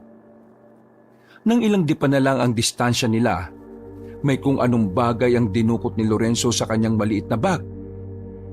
Oh, ano yan? Nabili ko lang to sa bayan. Sisirain ko lang itong plastic tapos iahagis. Kasi magsasabog to ng mabahong amoy. Laruan lang to ng mga siraulong bata sa bayan. Iahagis ko sa kanila para maglabasan sila. Sigurado kang walang bulilyaso yan malalaman natin. Bagya pang lumapit ang lalaking si Lorenzo. Na makabuelo, hinagis na niya sa bintana ang hawak-hawak niya. Narinig nila sa loob ang sigawan ng mga naroon. Iisa lang ang sinasabi ng mga yon. May umutot daw, di umano. Nang makita nilang naglabasan nga sa bahay ang mga yon, mabilis na lumapit ang dalawa. Habang hindi pa nakaka-recover ang mga yon, agad na tinaga ni Mang Elmer at Lorenzo ang malapit sa kanila. Pero sa hindi nila inaasahang pagkakataon, nagawa agad makailag ng mga yon. Sobrang lakas ng pakiramdam ng mga aswang. Hindi naman na nabigla si Mang Elmer dahil marami na siyang nakalaban na ganon. At hindi naman siya nahirapan noon. Pero ibang usapan na kasi kapag may kasama siya. inaalala niya ang kalagayan ni Lorenzo. Bagay na laging nagbibigay sa kanya ng pag-aalinlangan na makipaglaban. Mang Elmer, huwag niyo po akong isipin. Kaya ko naman eh. Tumango na lang siya sa binata. Nang magbago na ng anyo ang mga naroon, lumusob na rin ang mga yon. Sa laban na yon, kahit na papaano ay napanatag ang kalooban ni Mang Elmer. Nakikita niya kasi nakakasabay si Lorenzo sa kanya. Sa ilang buwan na kasi nilang magkasama, tila natuto na rin si Lorenzo kung papaano humarap sa mga kalaban. Makulit kang aswang ka ha? Ah! Oh, sa gilid mo! Aba, isa ka pa ha? Ah! Nakailag si Lorenzo at saka hinagupit niya ng itak ang isang lalaking aswang. Nang mapabagsak niya yon, humawi pa siya ng buhok at pakyut na tumingin kay Mang Elmer. Ayos ba? Aray! Bigla na lamang kinagat sa paa si Lorenzo ng isang aswang na naghihingalo. Mabuti na lang ay pinukulan agad ni Mang Elmer ng maliit na kutsilyo ang aswang, kaya nakabitiw din yun kaagad. Wisit! Pasira sa moment! Dami mo kasing alam eh. Ang sabi ko mag-focus ka. Puro ka katarantaduhan. Seryosohin mo kasi. Buhay mo nakataya dito. Sige, pasensya na. Akala ko kasi ako bida rito eh. Pero nasa na bang iba? Nakatakas na. Kaya mo pa bang tumakbo? Hindi na. Masakit eh. Ikaw na lang. Hindi ko na sila susundan. Delikado ka rito. Baka balikan kanila. Inakay na lang ni Mang Elmer ang binata. Pinaupo na muna niya ito saglit sa gilid. Pumasok siya sa loob ng bahay. Amoy na amoy pa rin niya ang baho sa loob. Pero mas nakapukaw ng tingin niya ang mga naiwan sa lamesa ng mga aswang. Isang mapa na iginuhit lang. At ang mapa na yon ay ang mismong kanilang barangay at ang mga katabing lugar. Aba, lihiti mong plano ito ng mga aswang ah. Mukhang mga opisyal pa lang dinali namin. Kita niya sa mapa ang taktika na maaring gawin ng mga aswang. Kaya naman kinuha niya ang mapa na yon. Palagay niya kasi ay malaki ang may tutulong nito para mapagandaan ang inihahandang kasamaan ng kampo ng kadiliman. Oh, hindi niyo man lang ba ako akayin? Hindi naman malalim ang kagat sa iyo eh. Kaya mo na maglakad. Sus ko, pambira naman oh. Kahit na hirap si Lorenzo, pinilit na lamang nitong makasunod sa matandang lalaki. Buti na lang din ay may napadaan na tricycle at agad naman silang sumakay. Huwag kang iiyak mamaya ah. Gagamutin ko ang sugat mong yan. Eh bakit? Sobrang sakit ba ang gamot? Oo. Pero mas masakit kapag namatay ka dahil sa kagat ng aswang. Madali silang nakarating ng barangay. Pero laking pagtataka nilang dalawa nang maabutan nilang walang tao sa bahay. Wala na sa higaan ang mahimbing na natutulog na bata kanina. Nabahala si Mang Elmer noong mga sandaling yon. Unang pumasok sa isip niya, baka sumagupa na naman sa aswang ang bata. Ay nako, pambihira talagang bata to oh. Pipingutin ko talagang itlog nito kapag bumalik to eh. Mang Elmer. Naalarma matandang lalaki na makita niyang namumutla na si Lorenzo. Pinahiga na niya ito sa lapag. Nakita niya kasing nagkukulay ubi na rin ang bandang parte ng kinagatan. Sobrang kirot na, Mang Elmer. Parang gumagapang yung sakit pakit ng hita ko. Kumalma ka. Nilinisin natin ang sugat mo. Kukuha lang ako ng mga gamit. Pagtayo niya, nakita niya ang kapiraso ng papel na nasa ibabaw ng lamesa. Nang basahin niya ang nakasulat, nanlaki ang mga mata niya nang malamang kinuha ng mga aswang ang batang si Nonoy. Napalunok ng laway ang matandang lalaki. Ito ang unang pagkakataon na nabahala at kinabahan siya.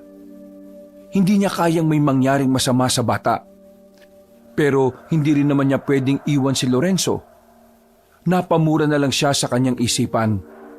Kahit naggusto niya ng puntahan agad si Nonoy, kailangan niyang mas unahin si Lorenzo dahil nasa panganib ang buhay nito at ito ang mas malapit sa kanya. Kinuha na niya ang mga gagamitin niya para linisin ang sugat ng binata. Maya-maya pa ay sinimulan na rin niya ang paglilinis. Halos mapaos ang binatang si Lorenzo sa kakasigaw dahil sa hapdi ng mga nilagay ni Mang Elmer. Naawa na lang din siya sa binata pero yun lang ang pinakamabisang gamot para mapatay ang bakterya na galing sa bibig ng aswang. Kapag hindi kasi naagapan yon, maaring kumalat ang bakterya at pwede nitong sirain ang organ ng binata. Mang Elmer, mamamatay na ba ako? Oo, mamamatay ka na kapag sumigaw ka ng sumigaw. Kaya manahimik ka dyan. Konti na lang ito. Manong-manong nilinis ni Mang Elmer ang sugat ni Lorenzo. Meron din siyang pinainom na halamang gamot. At meron din siyang pinanguyan na dahon. Makalipas lang ng ilang oras, nawala na rin ang kirot sa paa ng binata. Nagagawa na rin itong igalaw ang paa at naitatapak na rin. Maraming salamat, Mang Elmer. Akala ko ba hindi ka albularyo? Bakit ang galing yung manggamot ng sugat? Huwag ka masyadong bumilib. Bukod sa pumapatay ng aswang, yan lang din ang talagang alam ko. Natutunan ko lang yan sa kaibigan kong albularyo na namatay na rin. Maraming salamat po ulit. Akala ko talaga mamamatay na ako eh. Kailangan din pala nating mag-ingat sa kagat ng aswang. Ngayon ko lang nalaman na pati ang kagat nila nakamamatay na rin. Totoo nga ang nababalitaan ko. Ibang uri na ng aswang ang mga gumagala ngayon. At siya nga pala, maiwan muna kita rito ha. Bakit po? May pupuntahan ka ba? Hindi mo ba napapansin na wala si Nonoy? Ay, oo nga no. May iniwang sulat ang mga dumukot sa kanyang mga kapwa niya aswang. Kailangan kong puntahan ng batang yon. Ano po? Dinukot siya? Teka, totoo ba? Bakit ang kalmado mo? Bakit? Ano bang gusto mo? Maglupasay ako. Kailangan kong maging kalmado. Kasi kung natataranta ako, baka hindi kita nagamot.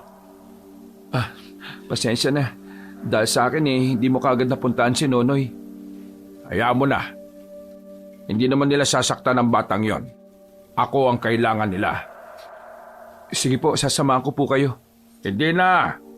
Kailangan mo ipahinga yung sugat mo. Papapuntahin ko rito yung ilang tanod para magbantay sa'yo. Kailangan ko nang umalis ngayon eh. Sige po, Mang Elmer. Mag-iingat po kayo. Ngumiti lang ng pilit ang matandang lalaki. Wala siyang sinayang na segundo. Alam niyang anumang oras ay mahalaga sa mga sandaling ito. Kaya naman, kahit na wala pa siyang pahinga, lalarga siya para harapin ang mga aswang. Hindi siya papayag na gamitin ng mga aswang si Nonoy laban sa kasamaan. Hindi na siya pumasok sa kagubatan. Sa kalsada lang siya dumaan dahil mas malapit ang daan doon. Habang naglalakad, naramdaman niyang merong sumusunod sa kanya. Hinugutan niya ang kanyang espada. Maraan siyang naglakad sa harapan ng halamanan. Hindi ka aswang. Hindi ka mararamdaman ng pulseras ko. Pero nararamdaman kita. Sino ka? Lumabas ka dyan! Nakatutok lamang ang espada nang biglang may binatang lumabas mula roon.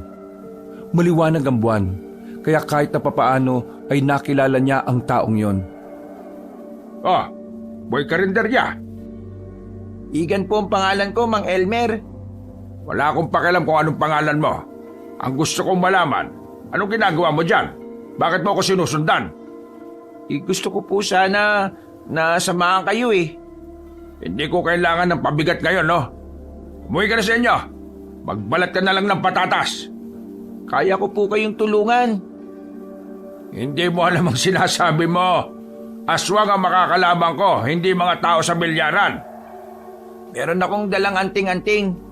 Galing ito sa baul ng lolo ko. Tingin ko, pwede niyong gamitin ng anting-anting. Agad na inilabas ng binata ang isang medalyon na kulay ginto na merong mahabang tali. Ito yung sinasabi sa akin ng lolo ko na gamitin ko raw kapag may mga masasamang elemento. Isuot ko raw sa bewang ko. Pero nung sinuot ko nung nakaraan, nagkasakit lang ako eh. Tingin ko, hindi para sa akin to. Tingin ko, para sa iyo to, Mang Elmer. Inabot ng binatang si Iga ng anting-anting kay Mang Elmer. Tinanggap naman ito agad na matanda. Sinuri niya yung saglit, At napatunayan niya ngang ang medalyon na yon ay lihitimong anting-anting. Hindi ko alam kung pwede ko itong gamitin. Alam mo, hindi ako pwedeng gumamit ng anting-anting na hindi ko kilala. Ang mga anting-anting, mutya o agimat ay may mga buhay rin. Meron silang kinikilalang mga amo. Pero mag-aanim na taon nang wala si Lolo. Kung talagang nangingilala ng among anting-anting, tingin ko matagal na rin siyang naghahanap ng bagong amo. Bakit hindi niyo subukang gamitin?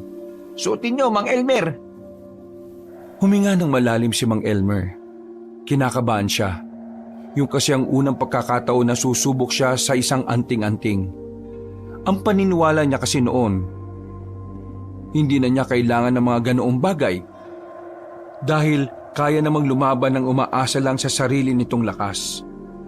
Pero ibang usapan na kasi ngayon. Alam niyang ang mga kalaban niya ngayon ay hindi naggaya ng mga naunang pinapatay niya lang ng basta.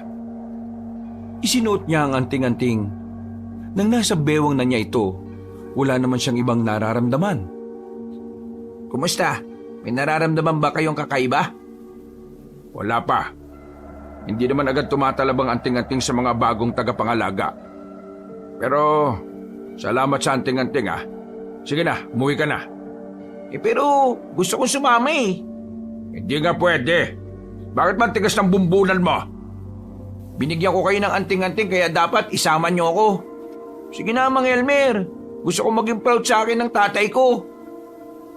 Ikamamatay mo lang kung sasama ka sa akin. Wala kang kaalam-alam sa pakikipaglaban. Basta, wala akong pakialam kung mamamatay ako. Kung yun lang ang tanging paraan para matuwa sa akin ng tatay ko, gagawin ko. Sige nga, anong kaya mong gawin? Inilabas ni Igan ang nakatagong punyal sa likuran nito. Punyal ito ni Lolo. Ito ang gagamitin ko laban sa mga aswang. Bahala ka kung gusto mong sumama.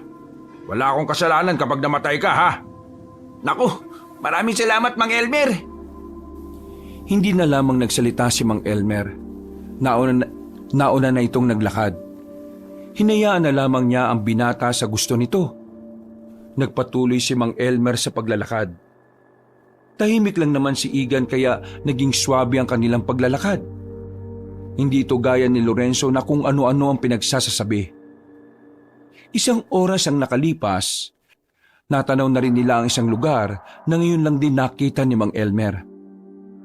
Bago pa lang ang lugar na yon, tingin ni Mang Elmer ay sinadyang mabuo ang lugar na yon para lang talaga sa mga aswang. Mang Elmer, yan na ba yung lunggaan ng mga aswang? Oo, pero ako lang ang papasok, ha? Kapag hindi ako nakabalik sa loob ng kalahating oras, bumalik ka na sa barangay natin. Puntahan mo si Kapitana. Sabihin mong abisuhan ng ibang manunugi sa iba't ibang barangay. Naintindihan mo ba ako? Yun lang ang gagawin ko. Oo, huwag ka na makulit. Makinig ka na lang.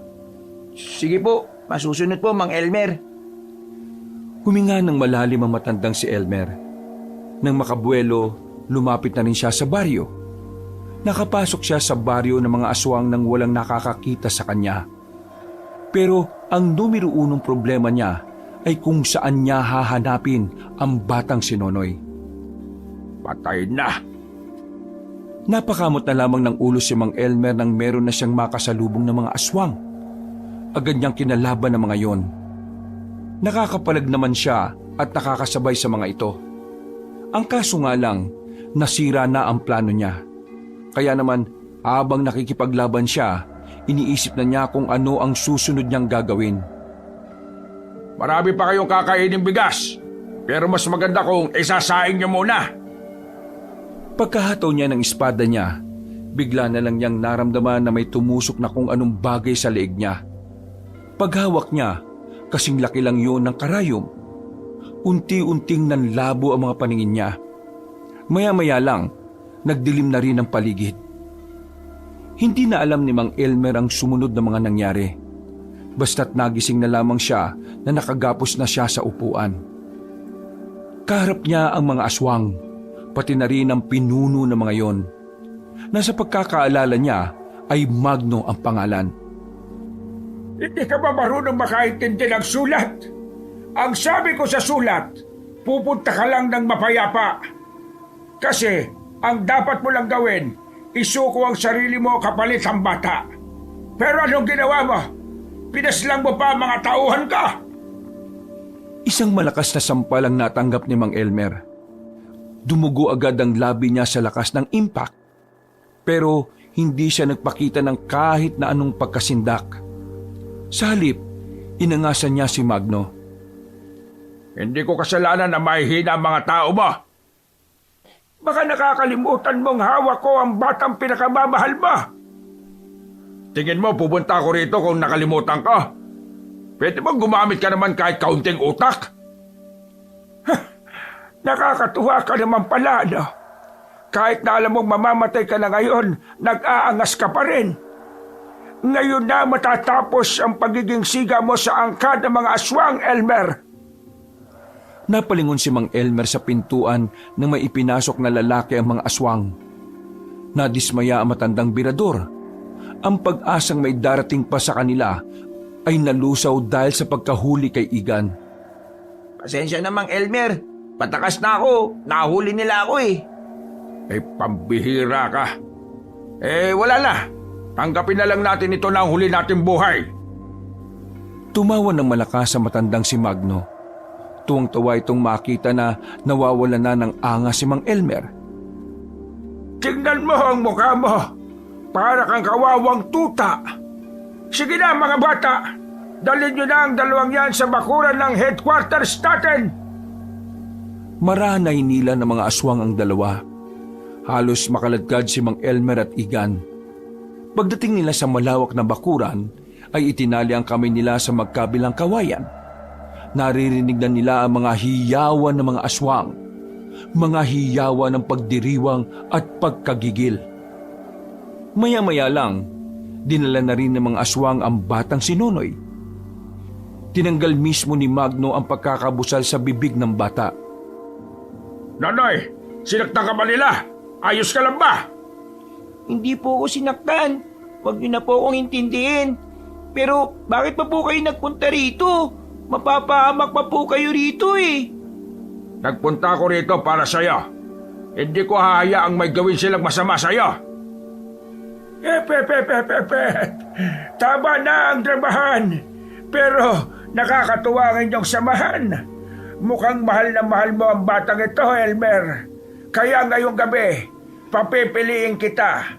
Ang batang ito, ang binatang katabi mo. Mang Elmer, ang batang yan na lang ang piliin mo. Okay lang sa akin mawala ako. Nagbago na ang isip ko. Mukhang wala naman palang halaga ang buhay ng binatang yan. Kaya ganito na lang ang gagawin natin. Ikaw binata ka. Ikaw ang mamimili kung sino sa batang ito at sa matandang yan ang papatayin mo. Ano po? Sinasabi niyo bang isa sa kanila ang papatayin ko?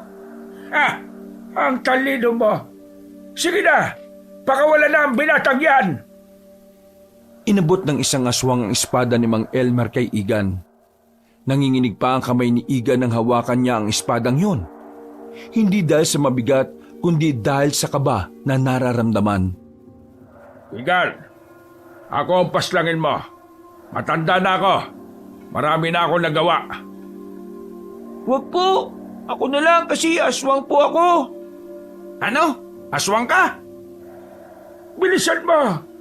Pumili ka na kung ayaw mong silang dalawang mamatay. Kasama ka. Namumutla na sa kaba ang binatang si Igan. Hindi nito alam kung sino ang pipiliin niya. Pero kailangan na niyang gumawa ng desisyon. Dahil sa oras na mapuno ang pasensya ng pinuno ng mga aswang, siguradong mamamatay ang dalawang yon kasama siya. Mang Elmer, pasensya na pero ikaw ang pipiliin ko. Wala akong magawa. Huwag ka gumigay ng pasensya. Masaya ako mamamatay dahil espada ko ang gamit mo. Lumapit na si Igan kay Mang Elmer. Itinaas na ni Igan ang espada. Handa na sana nitong gawin ang pinakamabigat na desisyon ng buhay niya. Nang biglang nabulabog ang mga aswang sa paligid. Narinig na lamang nila na may mga umaatake na sa baryo. nakita nila ang mga manunugis at ang ilang tanod. Nakita rin nilang naroon si Lorenzo na kasama pa ang lola nitong si Bulet. Lahat ng mga yon ay may mga bitbit na mahahabang itak. O ano? Bakbaka na! Nagpulasa na ang mga aswang. Maging ang mga nagbabantay kina Mang Elmer ay nagsialisa na rin. Inuna ng mga aswang ang pakikipaglaban kaysa intindihin ng mga bihag. Mga buwisit! Nang umalis si Magno, agad din namang lumapit si Lorenzo para kalagan sila. O Igan, paano ka nakarating dito? Nako, mahabang kwento. Kayo na mo nang bala sa mga iba. Ako nang bala kay Magno. Nanoy, protektahan mo si Bulet. Huwag niyo akong intindihin, ha? Kaya kong sinaulong yon. Agad na umalis si Mang Elmer para sundan ang pinuno ng mga aswang. Nakarating sila sa bakanting lupain na katabi lang din naman ng baryo. Sa ilalim ng bilog na buwan, makakaharap ang dalawang matanda. Sa pagkakataong ito, hindi nahahayaan pa ni Mang Elmer na makatakas ito ulit sa kanya. Bakit parang nanahimik ka na yata? Kinakabahan ka na ba? Wala naman akong dahilan para kabahan. Baka ikaw ang kabado. Nagtawag ka pa talaga ng mga alipores ba? Hindi ako nagtawag. Sadyang may mga utak lang talaga ang mga kasamahan ko. Hindi sila gaya ng mga tauhan mo na mga gamunggo lang ang utak. Tama lang daldalan. Simulan na natin to. Nagbago na ng anyo ang aswang na si Magno. Nang magkulay itim at pumuti ang buhok nito, napagtanto na ni Mang Elmer na isa pala itong gabunan. Walang pag-aalinlangang lumusob si Magno. Kahit na pinaghandaan niyo ni Mang Elmer, tumalsik pa rin siya nang suntukin siya ng pinunong aswang. Buti na lang ay nasalag niya yun ng espada kaya wala siyang galos. Kinabigla ni Mang Elmer ang kakaibang lakas ng kanyang kalaban. Sa puntong yun pa lang, natatansya na niyang hindi niya kakayanin si Magno. Kung ikukumpara ang lakas niya sa kalaban niya, sobrang layo ng diferensya. Alam niyang hindi siya uubra kahit na marami na rin siyang karanasan sa pakikipaglaban. Isa pa, yun din kasi ang unang pagkakataon na may nakaharap siyang gabunan. Anong problema? Nag-aalala ka ba sa mga kasama mong nakikipaglaban? O nag-aalala ka para sa sarili mong kapakanan? Huwag ka masyadong kampante. Nag-uumpisa pa lang ang laban. Mamaya ka na magyabang kapag nakita mong naghihingalo na ako. Bumorma na si Mang Elmer. Lalakasan na lamang niya ang kanyang loob. Yun lang ang pwede niyang gawin para kahit na papaano, tumagal pa ang laban at makapag-isip pa siya ng ibang paraan. Sa sunod na pag-atake ng aswang sa kanya, sinubukan niyang makatsyempo. Umilag siya at nakakita siya ng pagkakataon para patamaan si Magno. Pero sa halip na masaktan, tila wala man lang itong naramdaman sa hiwa na ginawa niya. Nagulat na lamang si Mang Elmer nang mahawakan siya nito sa kamay. Hinila siya ni Magno at nang makalapit, sinuntok siya ng aswang sa sikmura. Ilang segundong tila hindi makahinga si Mang Elmer. Namilipit siya sa sakit. Isang malaking pagkakamali na akong kinalaban mo, Elmer. Pangkaraniwang tao ka lang naman. Angas lang ang lagi mong dala. Pero wala kang kakaibang lakas para talunin ang gabunan na kagaya ko. Mas marami ka bang dinadaldal kaysa sa suntok mo? Muling lumapit sa kanya matandang aswang. Sinakal siya at saka itinaas sa ere. Namumula na ang mukha ni Mang Elmer noong mga sandaling yon. Malapit na siyang mahalagutan ng hininga. Buti na lamang ay nakadukot pa siya ng kutsilyo sa likod niya. Sinaksak niya ang mga mata ni Magno. Dahil doon ay nabitiwan siya nito. Buong akala ni Mang Elmer ay makakalamang na siya sa laban dahil doon. Pero ang hindi niya alam, mas lalo lang lalakas ang kalaban niya ng dahil sa galit. Walang iya ka! Walang iya ka talaga! Matitikman mo ang galit ko! Lumundag na mataas si Magno. Nakalapit agad ito at dinakma ang mukha ni Mang Elmer. Binagsak nito ng malakas si Mang Elmer at saka idiniin ang muka sa lupa. Hindi pa ito nakontento. Pinagsusuntok ni Magno si Mang Elmer sa muka. Duguan na ang matandang birador.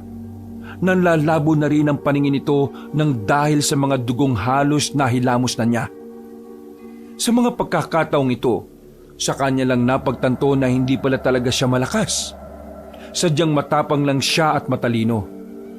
Pero ang tapang at talino niyang yon ay hindi niya magamit sa sitwasyon niya.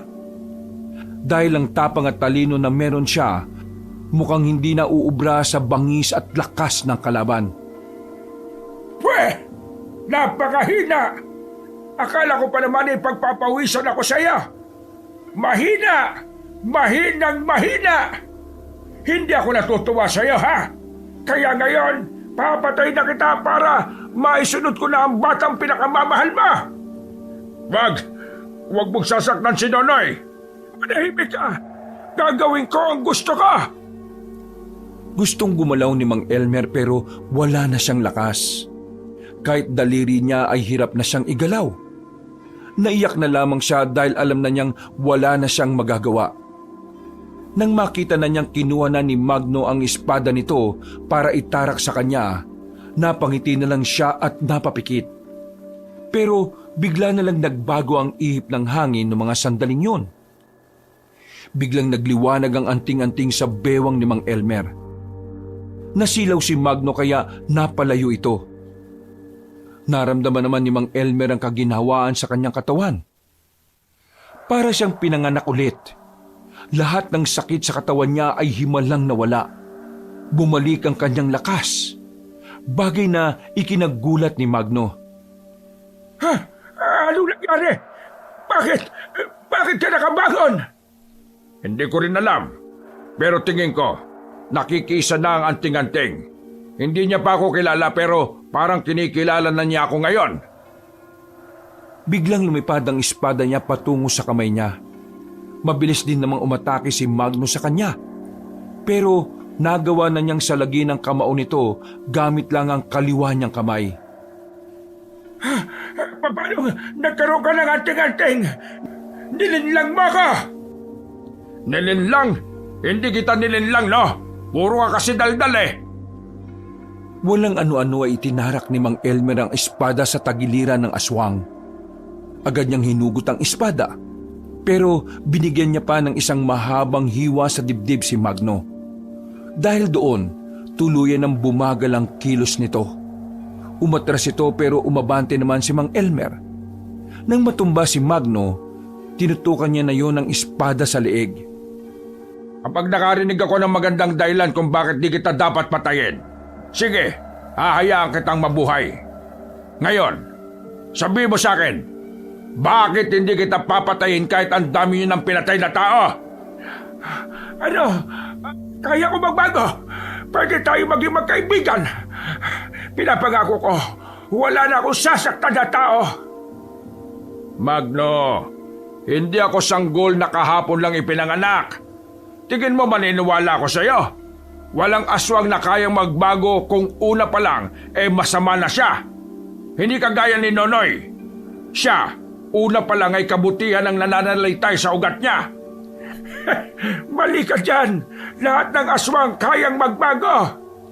Kung kaya niyong magbago, bakit hindi niyo ginawa noon pa? Marami ba kayong sinaktan at pinatay? Muling naggalit si Mang Elmer. Humigpit ang hawak nito sa espada. Marahan namang tumayo ang aswang na si Magno.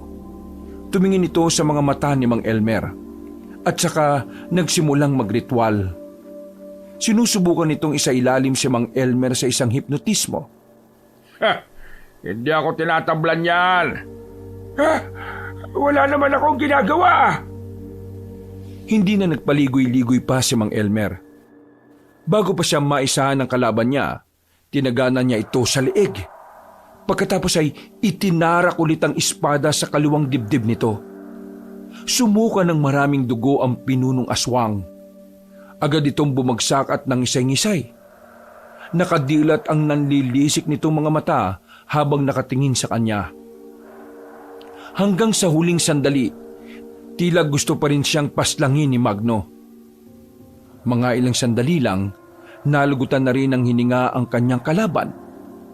Agad niya namang binalikan ang mga kasama niya para tulungan ng mga ito. Makalipas lang ang halos 5 minuto, natalo na rin nila ang mga aswang. Marami ang sugatan sa kanila, pero maswerteng wala namang nasugatan. Mga kasama, naipanalo natin ang laban. Wala na ang mga aswang. Payapa na ulit ang probinsya natin. Elmer, ayos ka lang ba? Bakit ang dami mong dugo? Ayos lang naman ako. Mang Elmer, nakita ko kanina yung malakas na liwanag. Gumana na ba yung anting-anting? Oo, gumana na ang anting-anting. Maraming salamat ha. Iniligtas ako ng anting-anting sa tiyak na kamatayan. Tatay Elmer, buti naman po ligtas kayo. Nag-alala po ako eh. Akala ko po hindi ko na po kayo makikita. Ginawa kong lahat para magkasama pa ulit tayo. Kaya huwag ka na mag-alala. Ligtas na ako, oh. Ligtas na tayong lahat.